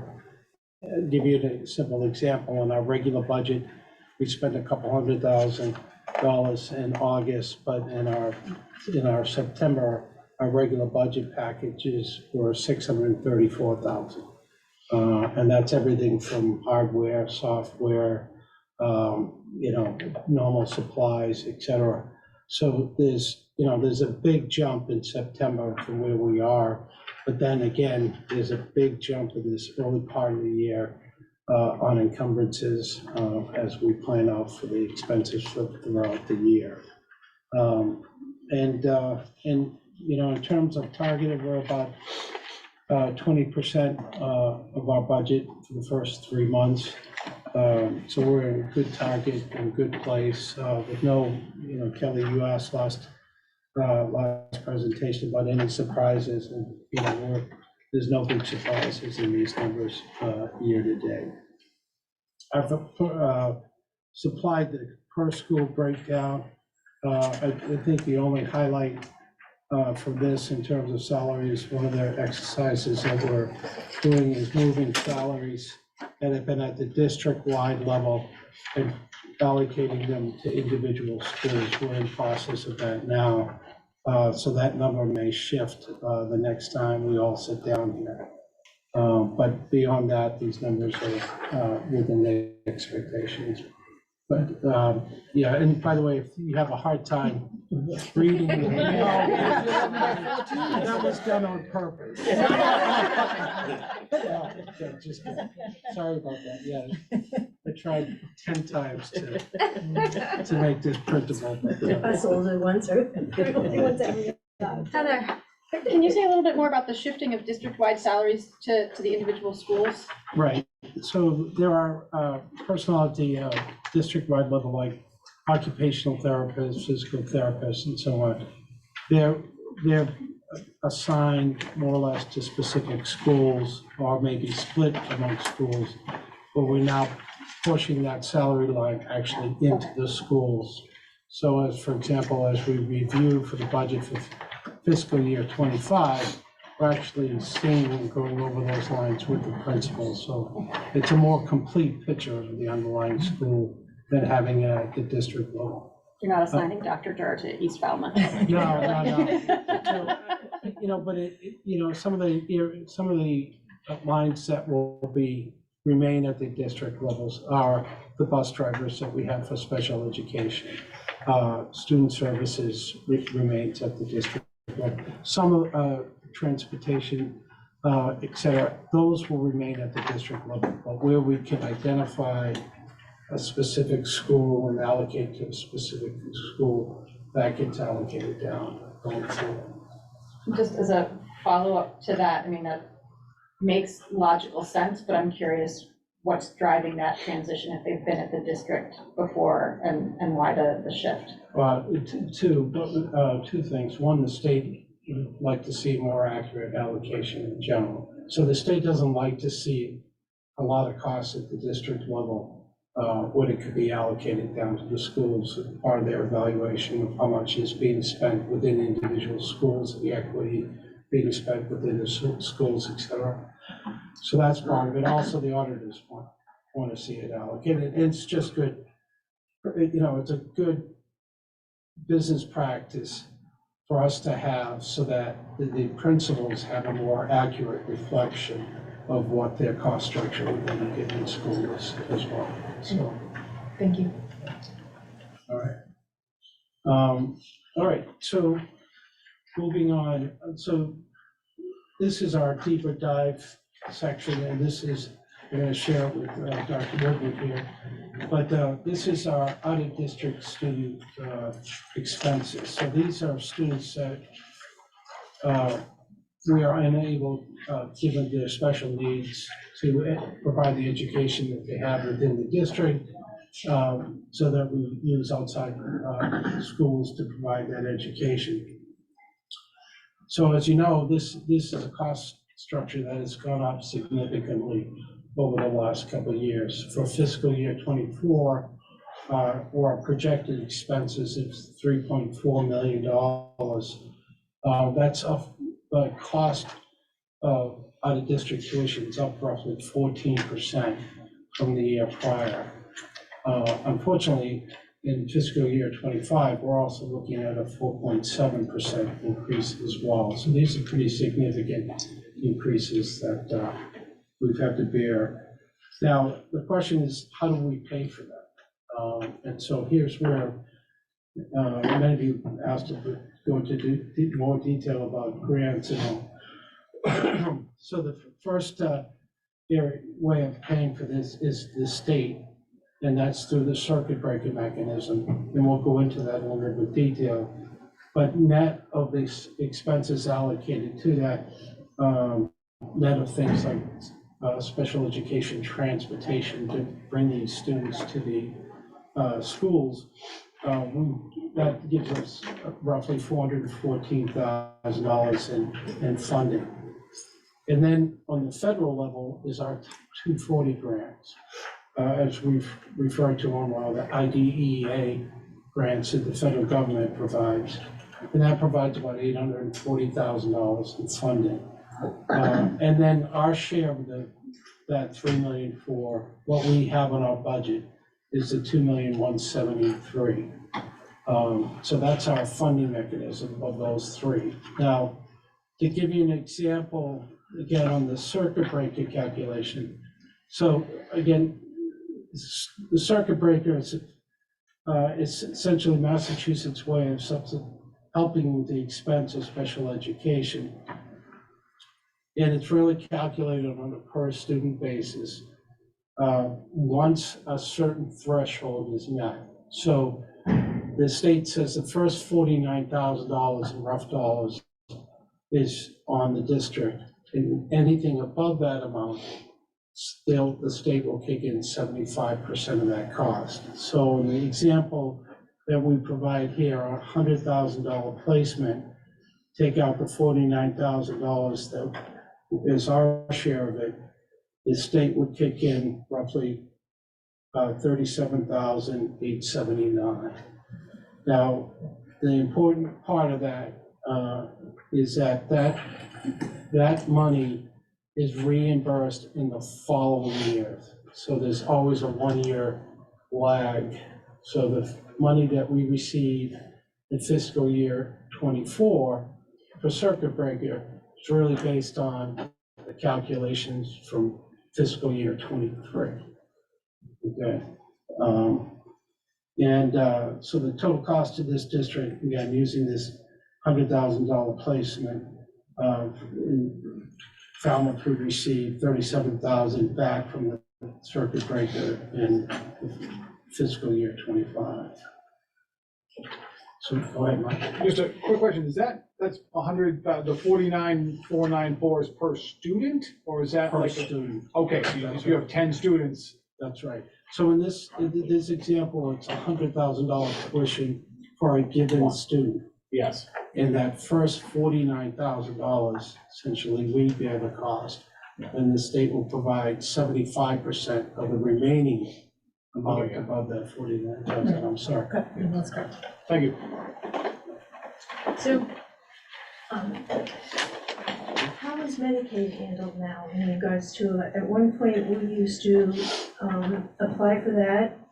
It used to come directly back to the schools, but then it started going to the general fund of the town. So how's that handled now? You are correct, it's still, so there was a Medicaid expansion, prior to, the expansion, Medicaid reimbursement was only for students that were Medicaid eligible, so they received Medicaid, and they were on an IEP, and there are certain services, most, typically it was a related service, OT, PT, speech language services that our providers could bill for. And then there's reimbursement, and it goes to the town, municipality. Okay. Since the expansion, they've expanded it now very similarly for students that are Medicaid eligible. It is now for students, and it's not solely for students on IEP, and they've expanded those services to certain, so nursing and some psychological services. Those are very rare in the public school that you may find, but for nursing, it's the hearing and vision screening, things like that, and then very significant medical needs. Okay. G-tubes, diabetic, higher protocols, things like that. So the district, we do our Medicaid reimbursement. I mean, we submit our billing. Right. We use New England.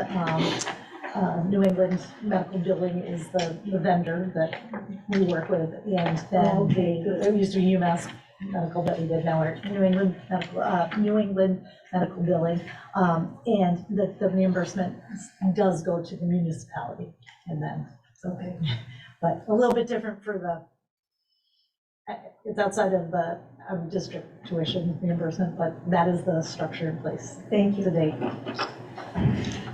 All right, okay. Then if they pay 75% of the 50,000, whatever, who pays the other 25%? We do. We do. We do. And if the money from Medicaid goes to the municipality, we paying for that and they're not, and we're not getting the money? That's right. Right. I really think this is really important. I think, and I'm so glad, Susan, you asked for this, because this is really one of our primary duties as a school committee, and getting this and understanding this is really essential for all of us. So thank you so much, and thank you, Susan, for asking for it. You're welcome. Not that I like it. I know. Don't like the answer. Thanks. But in discussions with the town, sometimes we need to remind people. Yeah, and we need to know this. This is really one of our major responsibilities. Yes, absolutely. Thank you. Thank you. All right, great. And then. Take it away. And the next slide is really just the definition of the IDEA grant, or as we refer to it by its fund code name, 240 grant. But essentially, this is a federal level grant. Funds are made available for local agencies to use for students ages 3 through 21. These ensure that students with disabilities receive free and appropriate public education. That includes special needs related services to meet the student-specific needs. The awards are based on an allocation formula that is based on the number of students enrolled in the district, along with the number of students that are living at the poverty level. And then the important part of this as well is that these funds are meant to be supplemental, not supplant what the local district is spending. So in other words, we can't take 840 and not spend that 840. We have to minimally spend that amount as well at the local level. So those are our two major sources for funding for special education, anything you want to add to? No, I think just for a point of kind of understanding circuit breaker calculation, the threshold, that changes on a yearly basis. So that's the threshold of the tuition, the individual tuition. And then the 75% the reimbursement rate each year, that gets established by the governor's office. So that also can change. Typically, I think the lowest we've seen it has been about 60%, the highest, I think, 75% reimbursement. So that can change on a year-to-year basis. The threshold always changes on a yearly basis. It goes up each year. It's fair to say that by raising it, it adds to the pressure. As that threshold goes up, we're paying more of that share of that cost. So some students' tuition don't meet the threshold. Do we get these grants the following year, or do we get them the same year? You get these grants, well, every year. It's We get based on. reimbursed for the same Yes. year. Okay, thank you. Yes. Yeah. Yeah, a newbie question. So we get reimbursed the following year for the expenses that we incur in this year, and the threshold and the reimbursement rate is changing year to year. So how do we Catch up. appropriately budget for any given year if we don't know what the reimbursement will be that we get the following year for this year? Yes. Yeah. You don't, you hope and pray. Sometimes it can be $200,000, $300,000, $400,000, right, Sue? Yeah. It hasn't been that a long time though, but right? Well, I think that's one of the issues with this year, is that you had a 14% jump in the tuition, the cost. Those share of the state share of those costs won't show up until 25, but we're paying out that increase this year. And that's why we've talked about using the Falmouth stabilization fund for special education to help with that differential. And just even for more point of clarity, is that increase isn't necessarily the percentage increase that the district, that we saw. It was that the tuition at the private schools, at each school, their tuition cost increased by that much. And typically what we try and do is we project out, we look at our enrollment, we look at our students, we try, in the past, it's really, you kind of anticipate a 2 to 3% increase to the tuition, to each school's tuition. So we calculate that out to look where we're at, and we try and we use a rough estimate about what the threshold is. It's typical small gains that the threshold is. So that increases, as the tuitions are increasing, the threshold increases. So we use those as kind of our markers. So, just for clarification, Joan? Sure. If a family were to move to town, are there any obligations from the previous town they came from? That's an excellent question. So we have, there's the move-in law. Okay. So the move-in law is April 1st. So if anyone was to move into Falmouth and their child was in an out-of-district placement, if it was prior to April 1st, then Falmouth would absorb the cost for, for that child. But if it's upon April 1st or later within the school year, the town, the sending town, is still responsible for the tuition for that child for the remainder of the school year and the following school year. Other factors that contribute to our costs, there can be cost shares. If we have students that parents live in 2 separate towns and the child potentially spends time in both of those communities, there's a cost share there. So typically that's a 50-50 cost share. We also have cost shares that may be with the Department of like DCF. If the child is, if DCF has custody of that child, and they, in some instances, the child may be in a residential placement, but we as the public school, if we're in a cost share with DCF, we pay for the day rate for the academic school rate, where DCF is paying for the residential component. So there's many contributing factors, but Susan, yes, that there is it's called the move-in law, and It's to make sure that there's some level of protection, because at any given moment, anyone can move into any town and absorb that cost. And, placements around, there's the continuum of services from a collaborative all the way up to, which can be anywhere, depending on the collaborative and the services that child needs, anywhere about 55,000, and to some of the most expensive residential placements that exceed 300,000, so. Very volatile budget. Yes, it is. Thank you, Paul. Mike. I said, the 3.427 is the overall out-of-district tuition. Do either of you know the cost per pupil? I got just the average cost. How many pupils are leaving for the 3.4? Does that make sense? There's a really wide range. Okay. I don't have an average for you. That's fine. But it's a placement can go from under 50,000 to in the hundreds of thousands, Okay. depending on the specialty. But to be honest with you, an average number wouldn't tell you much. Okay. And then Because it's such a big range.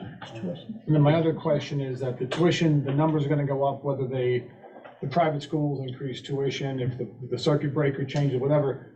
Do we have a number of out-of-district students? This might be like a 10-year question of the the students on IEPs we are paying out-of-district tuition, and has the number of students stayed kind of level the last 10 years, or are we seeing more or less? Because I know that it's becoming a budget issue. So is that a students being schooled elsewhere, or is that just the increase in tuition, if that makes sense? So Okay. okay, No. no, I was just gonna say, we just did the enrollment and we were 44 students out of district this year, and that's been pretty steady Okay. during my tenure here. All right. So 40 to 44, we may have been at 38, but but that seems to be the range. Thank you. Great. Thank you. Thank you, Mom, Thank you. and thank you, Joan. That's great. Moving on to act on the $1,500 donation from the Cape Cod Senior Golf League. Yeah, so Dr. Durham. they donated $1,500 for student apparel for our golf teams, so. I'll make that motion. Second. Great. Mike makes the motion, Terry second. Any further discussion? Thank you so much, Cape Cod Senior Golf League. We're here. All in favor, say aye. Aye. Any opposed? Any abstention? And it passes unanimously. So there's no Look down for a moment. That's great.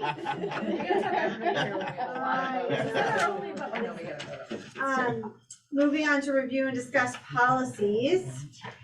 Community use of school grounds, which is a new policy, we've labeled KG, and then public participation at school committee meeting, revised policy, BEDH. Mary. Mary.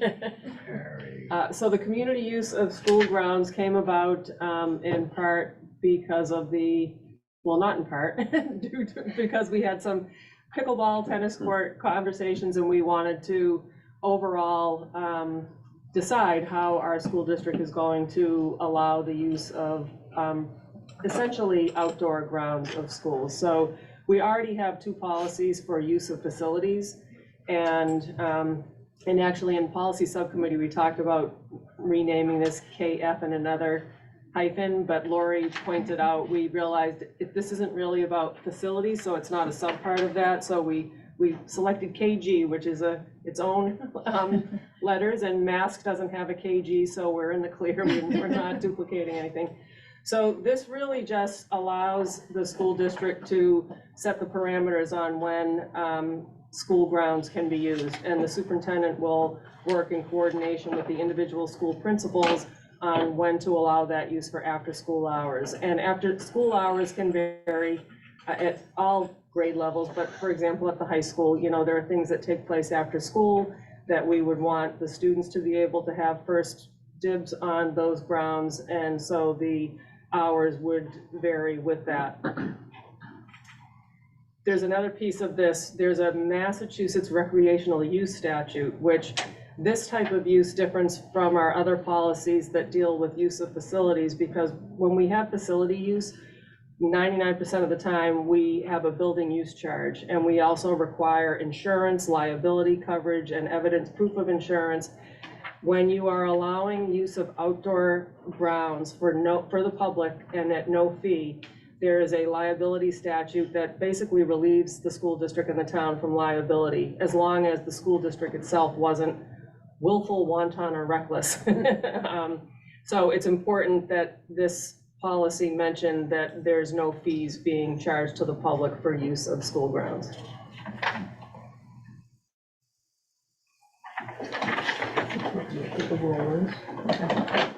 Okay. And the next one. There are questions? Okay. Just one question. Sure. What happened with Fuller Field used to come under the auspices of the school department? Is that no longer? We I'm not only aware of that we only use it for spring season for baseball, so. I just, I don't know, not no, being yeah. here for the past Yeah. 6 years, I didn't know what had happened once the turf field went into effect, but that Yeah, used to be. That sounds like maybe something we should. We'll look into. look into. I do. We'll investigate that. Thank you, Susan. So, Heather? Quick clarifying question. Community use, school grounds prohibited during school hours, and there's footnote, community use intended to mean that it's open to the general public. So does that leave open the possibility of defined community groups using school grounds during? It could be anybody, individuals, groups. It's just the general public. It doesn't matter. So all of that would be prohibited, okay. Yes. Any other questions? All right, great. Moving on to public participation at school committee meeting. So revised policy. Mary, take it away. This policy had to be revised because of a Massachusetts Supreme Judicial Court case that came out about 6 or 7 months ago, Barron versus Calenda. That case arose out of a 2018 select board meeting in the town of Southborough, where a public speaker was very loud and angry, and there was a heated exchange between the select board members and that public speaker, and the select board chairperson shut the meeting down, and the public speaker sued the town of Southborough and won. And the bottom line was, the Supreme Judicial Court stated that the town of Southborough had a public speaking policy, which basically the court called a civility code. And you public speakers have the right to be uncivil and rude and discourteous and speak negatively, so long as overall the court said the public session just has to be peaceable and orderly. There's no threats being made to others and no serious disruptions. So it's still a little vague, except that really what it means, what the town of Southborough was trying to prohibit was the content and the viewpoint of the speaker, and that is not allowed. So somebody from the public can come in and speak their mind, and they have a right to do that so long as they are not threatening someone or seriously disrupting the school committee. Mask finally came out. They just recently issued in September their revised policy. So this policy tracks theirs, but also we included, for example, paragraph 4 is actually what the chair says at the beginning of the meetings what the public is allowed to speak on. We had to delete, for example, the former paragraph 6, defamatory or abusive remarks are out of order. They're not. Under this new Massachusetts case ruling, defamatory and abusive remarks are allowed unless they are posing a threat to someone, in the committee. So the policy change is required. We had parts of our policy that are not allowed any longer under Massachusetts law. And so this policy, we've gone through it with the policy subcommittee, and we feel that this is the best version and the clearest version for the public. Yes, Bill? I'm just kind of curious, what is the differentiation between the changes in red and the changes in blue? Oh, those are the iterations through the policy subcommittee, so. First round, second round. First round, second round through the policy subcommittee. So blue are the more recent changes, red is the first round of changes. Thank you. Any other questions? When I went to the Mass ASD school committee. Charting the course? Not charting the course, I went to the other meeting in up Massachusetts. The man who spoke for us at our general meeting said, we don't have to have a 2-minute session. That is correct. It's correct. You don't have to allow public comment at all. Okay, that's correct. Right. Okay. But that's the general rule of thumb that most committees. So I just wanted to know if. Yes, no. It seemed like it was inconsistent with this policy, so I wanted to clarify that. Any other questions, comments? All right, moving on to superintendent update, Dr. Durr. Thank you. So I'm gonna invite Dr. Harris to join us at the table. Wow. There you go in the distance. You get the like super special chair.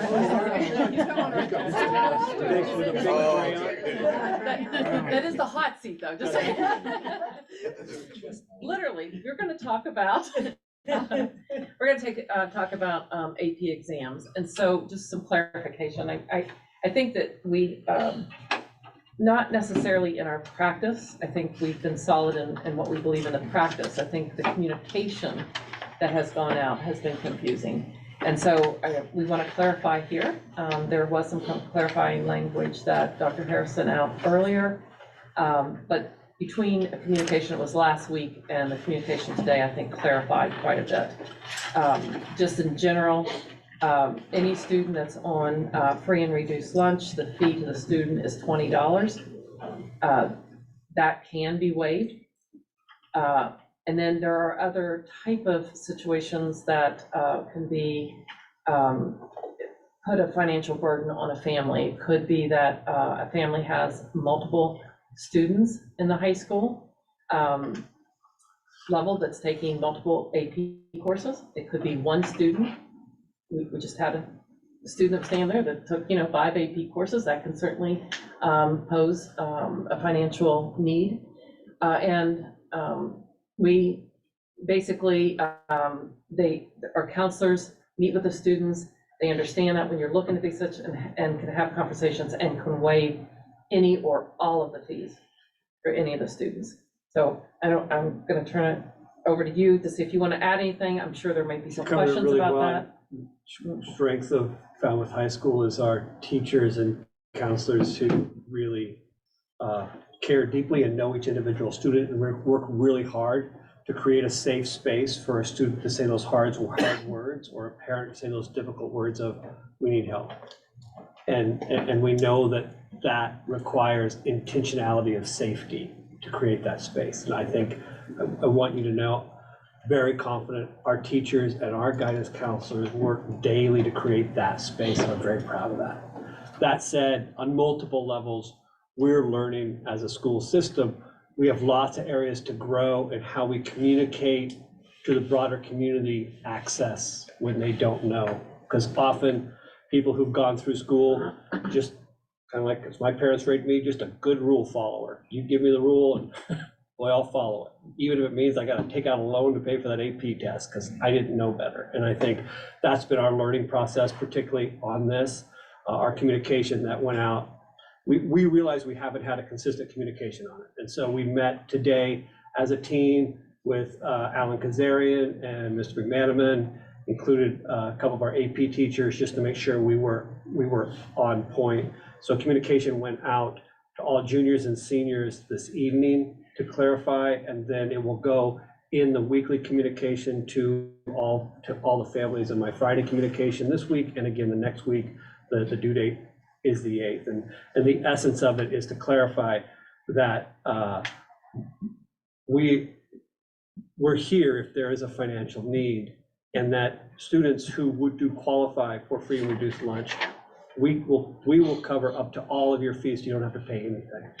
But we also want families, because we know you may not qualify for free or reduced lunch, but you might be tight, or you might have multiple, and we want to create that space to talk to the counselor and know that there's assistance for that as well. And I appreciate Dr. Dewar, appreciate the committees that haven't been in many districts where the superintendent and the committee is so committed that we will make sure that there aren't barriers for kids to make that happen. So I think you have the communication. I don't know if we want to read it or not, but Sure. just so that they can hear it. I don't know if that'd be Yes, helpful. the new communication went out. AP students have received exam registration information. AP exams are offered in May at a cost of $98 each, with a non-refundable $40 deposit for each exam requested. The guidance department will once again offer fee reductions for students taking 3 or more exams.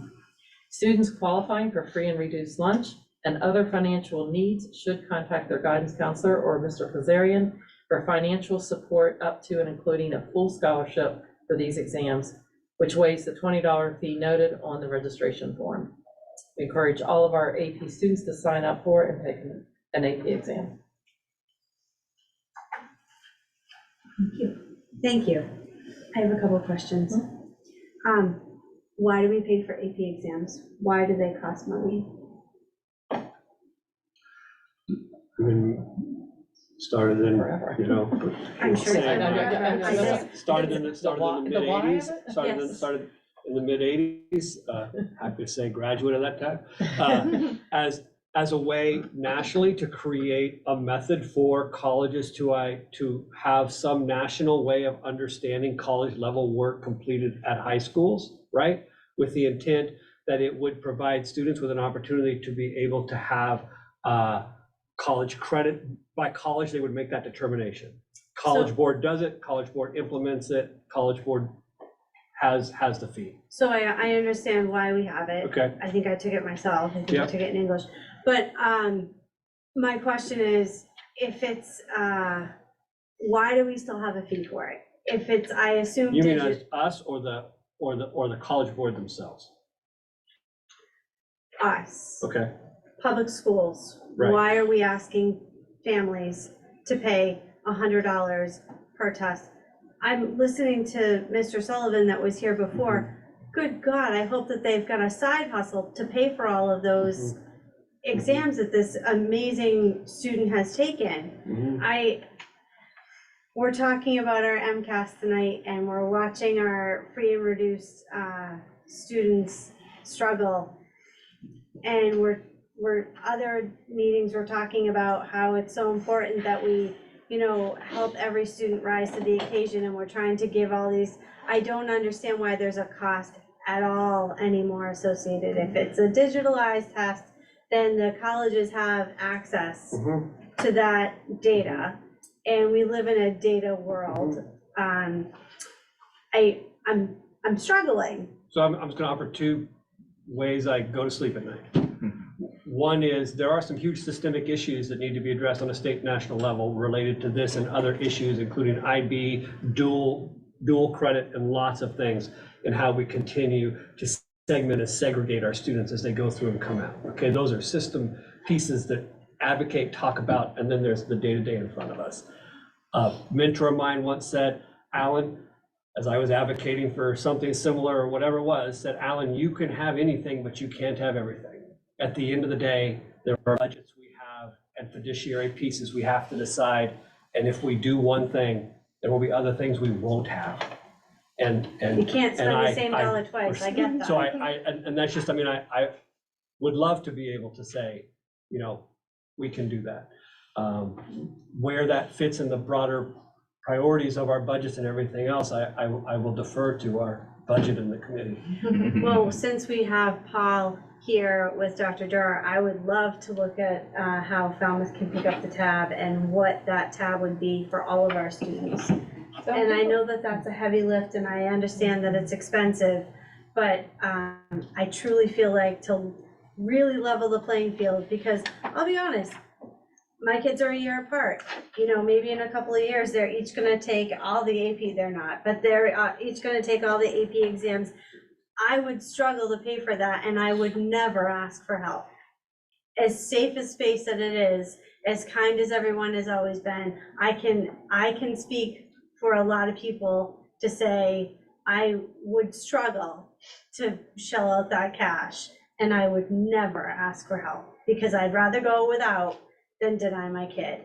But if we're a public school, I have this firm belief that maybe we can look at how we, the district, can absorb that. We're producing these amazing students, and sitting at graduation after graduation and watching these kids, you know, with their tassels and their paragraph after their name when they're graduating for all of the things that they're getting. I just want to see what it looks I will like. offer that it is an area for being in other places. Other states have done a lot of work on ways in which that things are looked at in terms of grants and other, I mean, exploring what other districts have done, not only in Massachusetts, but other states in terms of trying to address this issue are things to look at and explore. We're not alone in this particular question. So if I can, anticipating that you might ask that, I spent some time in the business office today and we explored it, but you know, Sonia looking up every student that's enrolled in AP this year and every AP course that they're enrolled in.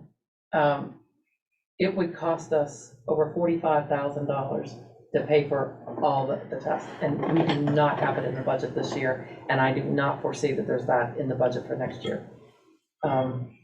So, you know, we're gonna struggle. We're struggling this year on our budget, and we're gonna struggle next year, which we anticipated. We knew after all the COVID grants that we had and the additional supports that we put in place, that as, you know, the remainder of the COVID last ESSER grant from last year and to planning for next year, or I'm sorry, I'm in the budget season. Yeah. It's going away this year, so we will not have it next year, and trying to split across the last 2 years to cushion some of the, you know, the pain that we feel from the budget. I will tell you that these 2 years would be nearly impossible. I will also say that it's hard to sustain. You never know from year to year how high that goes, and it's hard to budget for. But once districts, I will tell you, once districts make that decision, it's very difficult to sustain it. And I've seen districts walk it back after they've done it. I would just like to second what Melissa was saying. That was exactly where my thought process was as well. And thank you for having that number ready, because that's exactly what I was going to ask about, is how much would it cost? You know, I would like to think that at some point we could take a look, if we want to excel academically in Falmouth Public Schools. This is, I mean, to me, like the top of what you can get to is to start taking college credit courses in high school and get credit for that. So I would just, you know, like to say that we really need, if it's not reasonable right now, we really need to keep that in mind when we vote on other stuff that is brought up and what the costs are going to be. That 45,000 right now is being unrealistic, so that kids don't have to pay for AP exams. And so sorry, if there's someone else, go ahead. Oh, no. We try really hard. One of the things, our realizations is we try to grow and get better as a school, is every solution creates a new set of problems, right? So I would just want to make sure we would take the time, and we would be happy to do as we go through the school year. So if we said, hey, we're going to do this, the next question that will come up is a question of equity. What about the licensure fees for students who are going through the CTE programs and getting licensed in whatever those careers are? We're doing this now for college students. Do we do that for them as well? I mean, and we're happy to think through those things, but want to make sure that one of my responsibilities as working with our staff is every time we have this solution, how do we best anticipate the next set of problems and know what those are? So we don't, we're thinking about it planfully over the next, you know, it's where we want to get to, but I want to make sure we don't do it one piece at a time. We're seeing where it leads. So Well, I appreciate your comments, Melissa. There was a strong effort in school committees of the past in regards to, in Falmouth, we don't have to make choices within our families for athletic fees or bus fees or kindergartens, as some of our surrounding communities have. So even with our tax rate being probably the lowest around, our community offers an awful lot that other communities don't. And right now, I just don't see that as an option.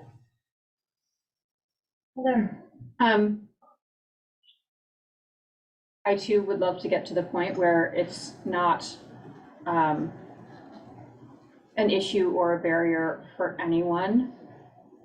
As a first step toward that, I mean, I think it's important to recognize that there are a few different benefits to having taken an AP test and having those scores. And for some of our students, that benefit will be primarily realized as a boost on their college application, and they will be going to schools where they will not actually get credit, right? It's an application booster. And then there are other students for whom that AP test and that $100 or $40 or $20 investment, however much their family has put into it, could be realized as an entire semester that they're not paying tuition. And so I think I'd love to get to the point where it's nobody's paying, but at least making sure that our students who we've already recognized that a few dollars for lunch is a hardship, even $20 for a test, shouldn't be there. And I feel pretty strongly that they should not have to, we've gone to making, free lunch universal so that there's no stigma of I'm one of the kids on free and reduced lunch. I don't think those students should have to reach out to their guidance counselor. If there's a way on the registration form or somehow in the process that there's just a check a box and there's no question, it's taken care of. They don't have to go and say, hey, by the way, I want to take 3 AP exams, but I want to get the scholarship and I need, to take that level of effort for those students who are in the greatest need of support and for whom it's probably going to make the biggest difference. And where I appreciate that sentiment and working in some different levels of poverty schools, I also feel compelled that for our students who have need, we develop their capacity for self-advocacy. And also experiencing that when we publicly say, all free and reduced get this, we create separation because some of them very pridefully don't want it. And when we simply say, eliminate the asking, we also take away some of their capability of asking. And it's a fine line to walk, but especially as we are building student resiliency coming out of the pandemic, I am a big advocate that we try to create a safe space for everybody to be able to get that, but we also are to, because when they go to that college, it isn't going to be that if you qualify for this, you automatically get this. You have to advocate your tail off to get stuff. And I just want to make sure that we create places that find that tension in a healthy space for students. Because I think there are also problems with saying, you qualify for this, we automatically pay for this. I think there are downsides to that as well. And we have to find that. I have to advocate that we be able to do the other. Dr. Harris, not about the test necessarily, but are there grants? Are there any kind of grants or monies that you could get to kind of, close that $45,000 gap, or at least, I don't know if they're, for the CTE stuff as well. Right. A lot of students. I think, there's a real great opportunity. Dr. Tellier has shared with me, learning, as I said, there are some areas in other states that, because they've been not as resource rich as Massachusetts in the past, have been more innovative in going and getting resources, and certainly things I think that we want to explore in the ways you can go about doing that. To answer your question, I think they may be out there. It's going to be our team beginning to look and explore that and bring some of those things, bring some of those different opportunities back. I mean, I think the benefit we have right now and are very grateful for is a student met with today by the guidance counselors, And, you know, we are able to cover the fees for that family and they aren't having to pay a thing. And that's a great thing, right? And so we are doing those pieces now.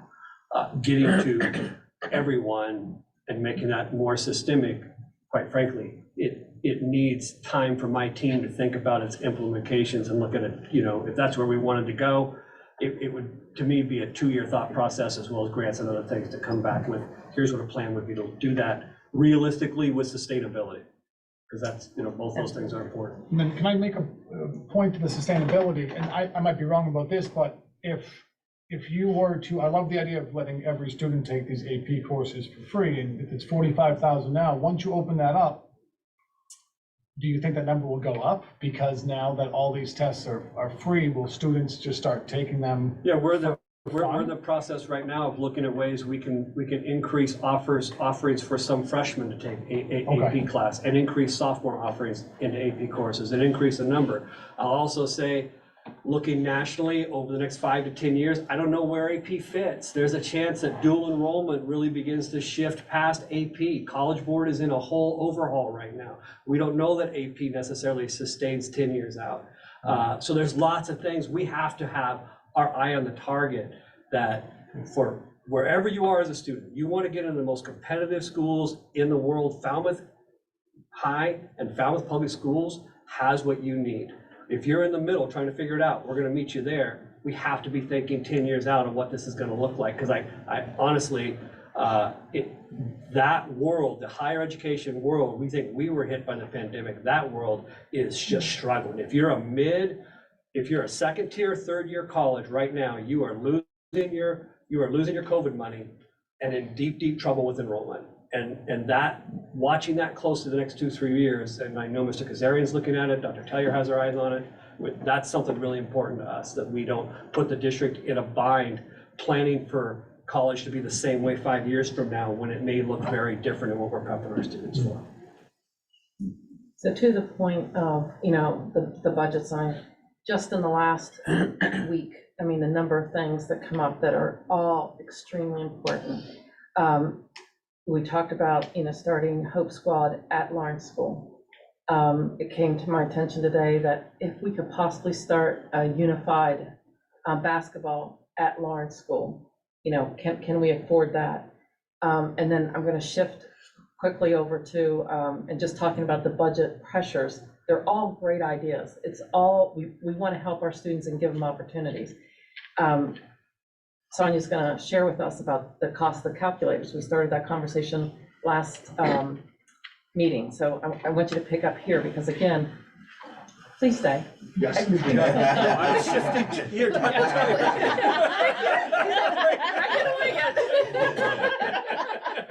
Thank you, Dr. Harris. Dr. Tellier, can you talk a little bit more about the calculators and the budget, you know? So when the question came up last time, I went back and I wanted to look at the investment we had made. So just prior to that, we had purchased for approximately $16,000 a number of calculators so that we could ensure that every math classroom, every special educator, whether they're doing inclusion or direct instruction, everyone had the same calculators, and they had the number that they needed for their instruction, their class set, but then they had a certain percent over so students could borrow them. So that $16,000 was just to do a reset for Lawrence in the high school and ensure that every student at the high school in their math instruction was using the same graphing calculator, and ensuring that the graphic calculator is also the device that they practice on in 9th grade and 10th grade instruction to use for their 10th grade MCAS, but then they also continue to build proficiency with using it through its operations as they advance into trig and pre-calc and calc and so on. And then that ties into the conversation that we're having about AP and AP success as well. So then following that through line and the conversation we were having about kind of treating the calculator like a textbook or like a Chromebook and setting that up. And just looking at it again purely from the 7 through 12, because they have a slightly more sophisticated device than the ones that we're using in the earlier grades, which are much more affordable. In order to be able to make that shift and also keep at least 10 in every math teacher's classroom for the student who forgot, that needs to borrow, whatever, our investment is approximately $120,000. They need to be replaced every 4 years, and that's, really thinking that the students are going to take really good care, because unlike the Chromebooks, we don't have a surplus of old devices where we can replace out screens or keys or things like that, and also they're not quite as easily repairable. The device, the calculator that we use at 7th and 8th grade, they're solar, so we don't have to also worry about any type of charging component or batteries. The ones that we're using at the high school, the graphing calculators, are rechargeable, so we don't replace, AA's or whatever, but they need to be charged to stay up. So I wanted to follow through with that, because even if we were to tier it out, right, so we split it up, you have to do it every 4 years. If we tiered it out and just wanted a regular figure that you could count on every year, we're still probably in the $25,000 to $30,000 mark year over year. So I wanted to follow up on that conversation, let you know where the investment that we had already made went and how we use that to just reset for every math classroom 7 through 12. And then what it would mean to kind of work our way towards the conversation we're having. So, and I mentioned, these items, but it's all about access, right? And the opportunities for our students. Certainly making sure that we have leveled the playing field for every student, with the calculators. I understand about the AP, the other opportunities. Just in that, we're close to $200,000. It's not about, they're not all great ideas. It's not about not wanting to, but understanding our budget can't handle that, not right now.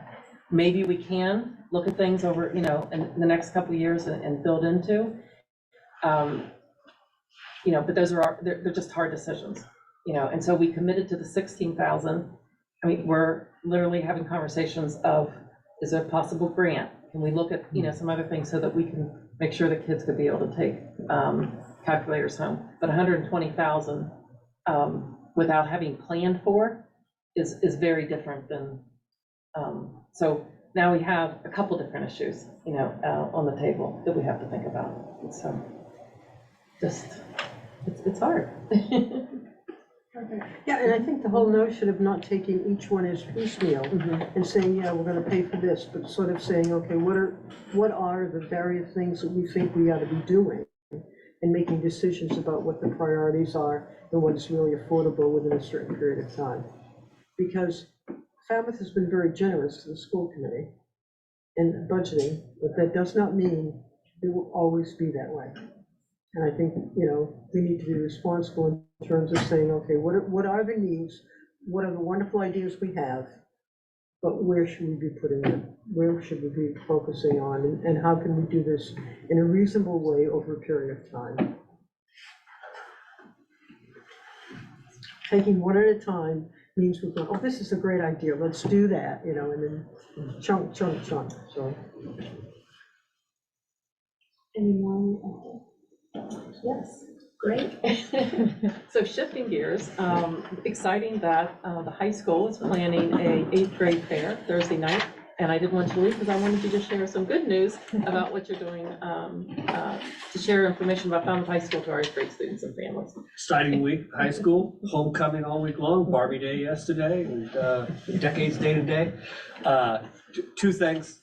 First, before I get to that, I do want to, tomorrow, if you have the opportunity to come by the gym, 3:15 or 3:30, our unified basketball team will be playing. But more than that, Dr. Woodward, talks all the time that we actually educate kids 3 to 23. 22. I'm gonna keep this one till 23. And that services are just being many different places. They're the best I've ever seen. Tomorrow will be the last day for one of those students. It is his graduating day. And I've had 15 people reach out to me wanting to know if they can come and say goodbye to this student tomorrow. and his last day will be a unified basketball game. And Lori in food service is making cupcakes for both teams.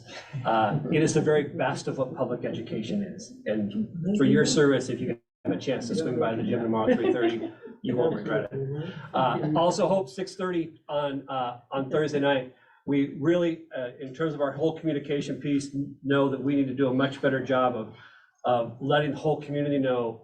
We say all the time there are multiple opportunities at Falmouth High School. We don't do a great job of letting people know we have a world-class high-end education. We have 8 pathways for licensure into careers. You can do both at the same time. And most importantly to me, you don't have to know at 14 what you want to do. You can do it all and see it all. And so we have a theme of welcome home, class of 2028, that we've sent mailers to the homes, have tried to announce and put it out there for all students who would be matriculated from Lawrence, but anybody interested. Ryan did an outstanding job having a commercial. Someone told me they saw me on Monday Night Football. It was my only time appearing. And really an effort to do a better job of front-facing. Parents have choices now, and they have to know us as one of those choices. We will have over 50 different clubs, teachers, and activities in the field house like we had for our freshman night, but more, just showing the families all the different opportunities. Students who are there are going to get a wristband. Mr. McManaman working with students, they'll get a wristband that says welcome home class of 2028. That's a free ticket to the football game on Friday night. So we're really trying to make it an event, but then at the same time on that postcard, they will see, similar to what some of our schools that aren't as good as we are put out there, of all the different activities in place. You know, in December, there's an academic planning night to know how you get into all of our programs. In January, students from Lawrence will come and visit the school. What they used to do in June, they'll now do in January. Just really front-facing this, because we know that there are choices now, and get it out there. So if you have a chance to come by and see the great Clipper campus, we'd love to have you. Real quick, I was trying to put a note in my phone. That's Thursday night at 6:30? 6:30, yeah. Thank you. Yep. Falmouth High, home of the Clippers. Thank you, Dr. Harris. And I'm going to end on the superintendent update with Dr. Tellier. Take it away. All right, well, I gave them all away and then I forgot to keep them. Can I use this for Yeah. illustrative purposes? Okay. So we're really excited to be partnering with Barbara Burgo and the board at the Cape Cod, Cape Verdean Museum and Cultural Center. And she had approached us like, what's a great way? Let's do an essay contest, and we just blew it up into really a whole expression contest. But we want to celebrate Amilcar Cabral, who helped Cape Verde or Cabo Verde achieve their independence. Unfortunately, it came 2 years after his death in 1975. It's a young country, and we're learning so much in our conversations with Barbara and in our partnership. So we're going to celebrate, because should Amilcar Cabral still be with us, he would be 100 this year. And so we want to celebrate as we're thinking about that, and really honoring who our students are and a great many of our members of our community. So you have at your place this poster, and we've sort of done a soft launch. We've started to share this. We're getting ready for a bigger rollout. You have a poster that's announcing the contest, and then to help us educate our students, our staff, and our community about Amilcar Cabral. The easiest way for me to share this with you was I learned the free QR codes in Google. So that's why it has a little dinosaur in the middle. I guess that's Google's mark on their QR code. But if you scan this, it'll take you to about a 9-minute video Barbara prepared. It also talks about our grade 2 students, the visits that they do, introduces some language, so familiarizing, and then gets a little bit deeper into who Amilcar Cabral and what that means to Cabo Verde. Thank you. I just wanted to share that and spread the word. You're welcome. You gotta go back. Yes, I did. Thank you so much. And we do have one other announcement. Junior work. Oh, I wanted to ask Dr. Teller a question if I could. Of course, Mike. Thank you. Dr. Teller, this says 11/28/23 is when all the stuff is dropped off. Is there an event after that? Is that in-house? That's something I think we're working towards for January. Kind of thinking along the lines of quills and quotes, but a little bit bigger in a different venue. All right, thank you. Here at the school committee meeting. Not right here, we might be at North. But among us. Okay, perfect, thank you. Okay, yeah, so Junior Workday, thank you for reminding me. If you haven't seen it advertised, Junior Workday is on November 4th. You can sign up. It's the way our junior class raises a big portion of their dollars for the year. You can have 2 students for 2 hours, you can have 2 students for 4 hours, you can have 4 students for 2 hours, or 4 students for 4 hours, anywhere from $50 to $150. I think, something around that range. But if you sign up, I will have Sharon send them a link so that you could go right in and sign up. So we'll get that out to you, but it's a lot of fun. I have certainly taken advantage. Our students are such hard workers and really help clean up the yards. So it's the yeah, it's great. It is the best. It is the best day. So thank you. Yeah. All right, excellent. Thank you, Dr. Jarrett. Routine business. Approved minutes from September 26, 2023. Is there a motion? So moved. Heather, is there a second? Second. Thank you, Margaret. Any discussion? I think the date is wrong though. I think it's supposed to be October. I think the date's wrong.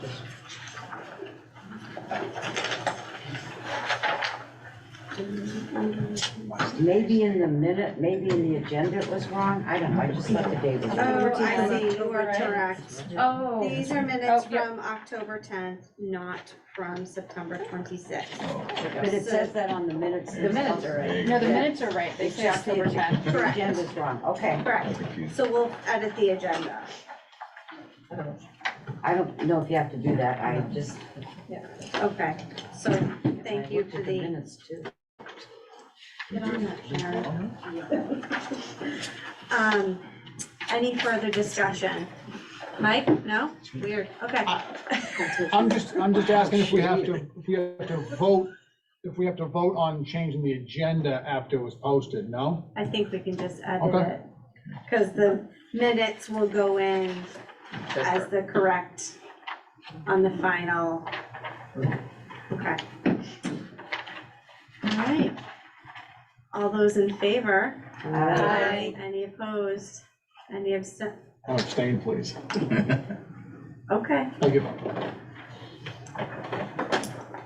All right, great. Moving on, committee member reports. Please, Kelly. Budget subcommittee met today, as Paul mentioned, and basically we're focusing on the biggest impacts for next year's budget, just looking way down the road at what those big things are gonna be. Were you gonna do policy or you want me to do policy? No, I think Okay, that's it. Mary does good policy reports. You do. Oh, can I just say thanks to Ryan for doing this, because I know it's a lot of work. While I have the floor. Ryan, Terry? I do the BIPS report. So the BIPS October Student of the Month is Chris Shanahan. And right now, a big amount of activity is for the college visits. Mentors take students, and in the next couple of weeks, they're going to go to UMass Boston, Stonehill, and Bridgewater State. The mentors that help these kids, it's amazing the work they do with them to get them into college. Kids that didn't think they had a chance, and they even help them write their, essays and, well, give them direction in that. That's a big thing. And then on the other side of the age group of students is planning for the elementary school's track meet in November, which I'll talk more about. Last year they had more than 350 kids. They feel they'll do that this year, and we all would maybe like to touch a truck. That's one of the biggest things they're putting in the trucks. Terry, do you have the date for that? For the elementary thing? Yeah. It's not sure. It's close to Thanksgiving. It's that Saturday around the Thanksgiving, but I'll bring that. I'll bring that. Thank you. And the other organization is the Cape Cod Collaborative. Right now, there's 2 special projects. There's always special projects. 2 of them now are about licensure. They're offering through Bridgewater University, they're offering licensure offers for moderate or severe special needs licensure, which it's quote, which is the philosophy of the collaborative, to support the needs of our region. So they're doing a lot of work in that. And also, there's they're gonna offer a section of the SEI course. I think some new teachers may need that. Anyway, so that's what the collaborative's up to. Thank you, Terry. Who's next? Margaret. I went to the meeting. Unfortunately, we couldn't do Zoom because of another meeting being used for another training. And Henry had presented a wonderful full agenda for us. However, the community people were there, were very interested in the survey and making sure the survey was representative of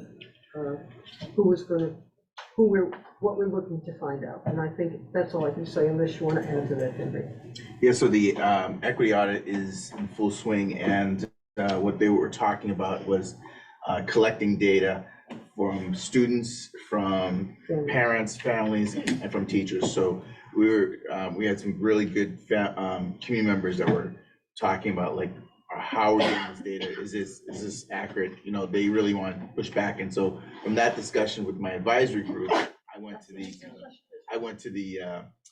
had a conversation with the MAC, which is the equity consultant, and they were able to work things out. So we're going to continue working out, but we want to make sure that we have the best data gathering system. So that was really important.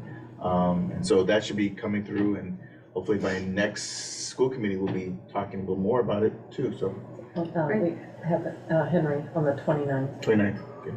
29th, okay, so the next school, or the two school committee meetings. Two school meetings, yeah. To give a update on the entire 28th, thank you. I knew it was the 28th, to give a larger presentation on where we are with the audit.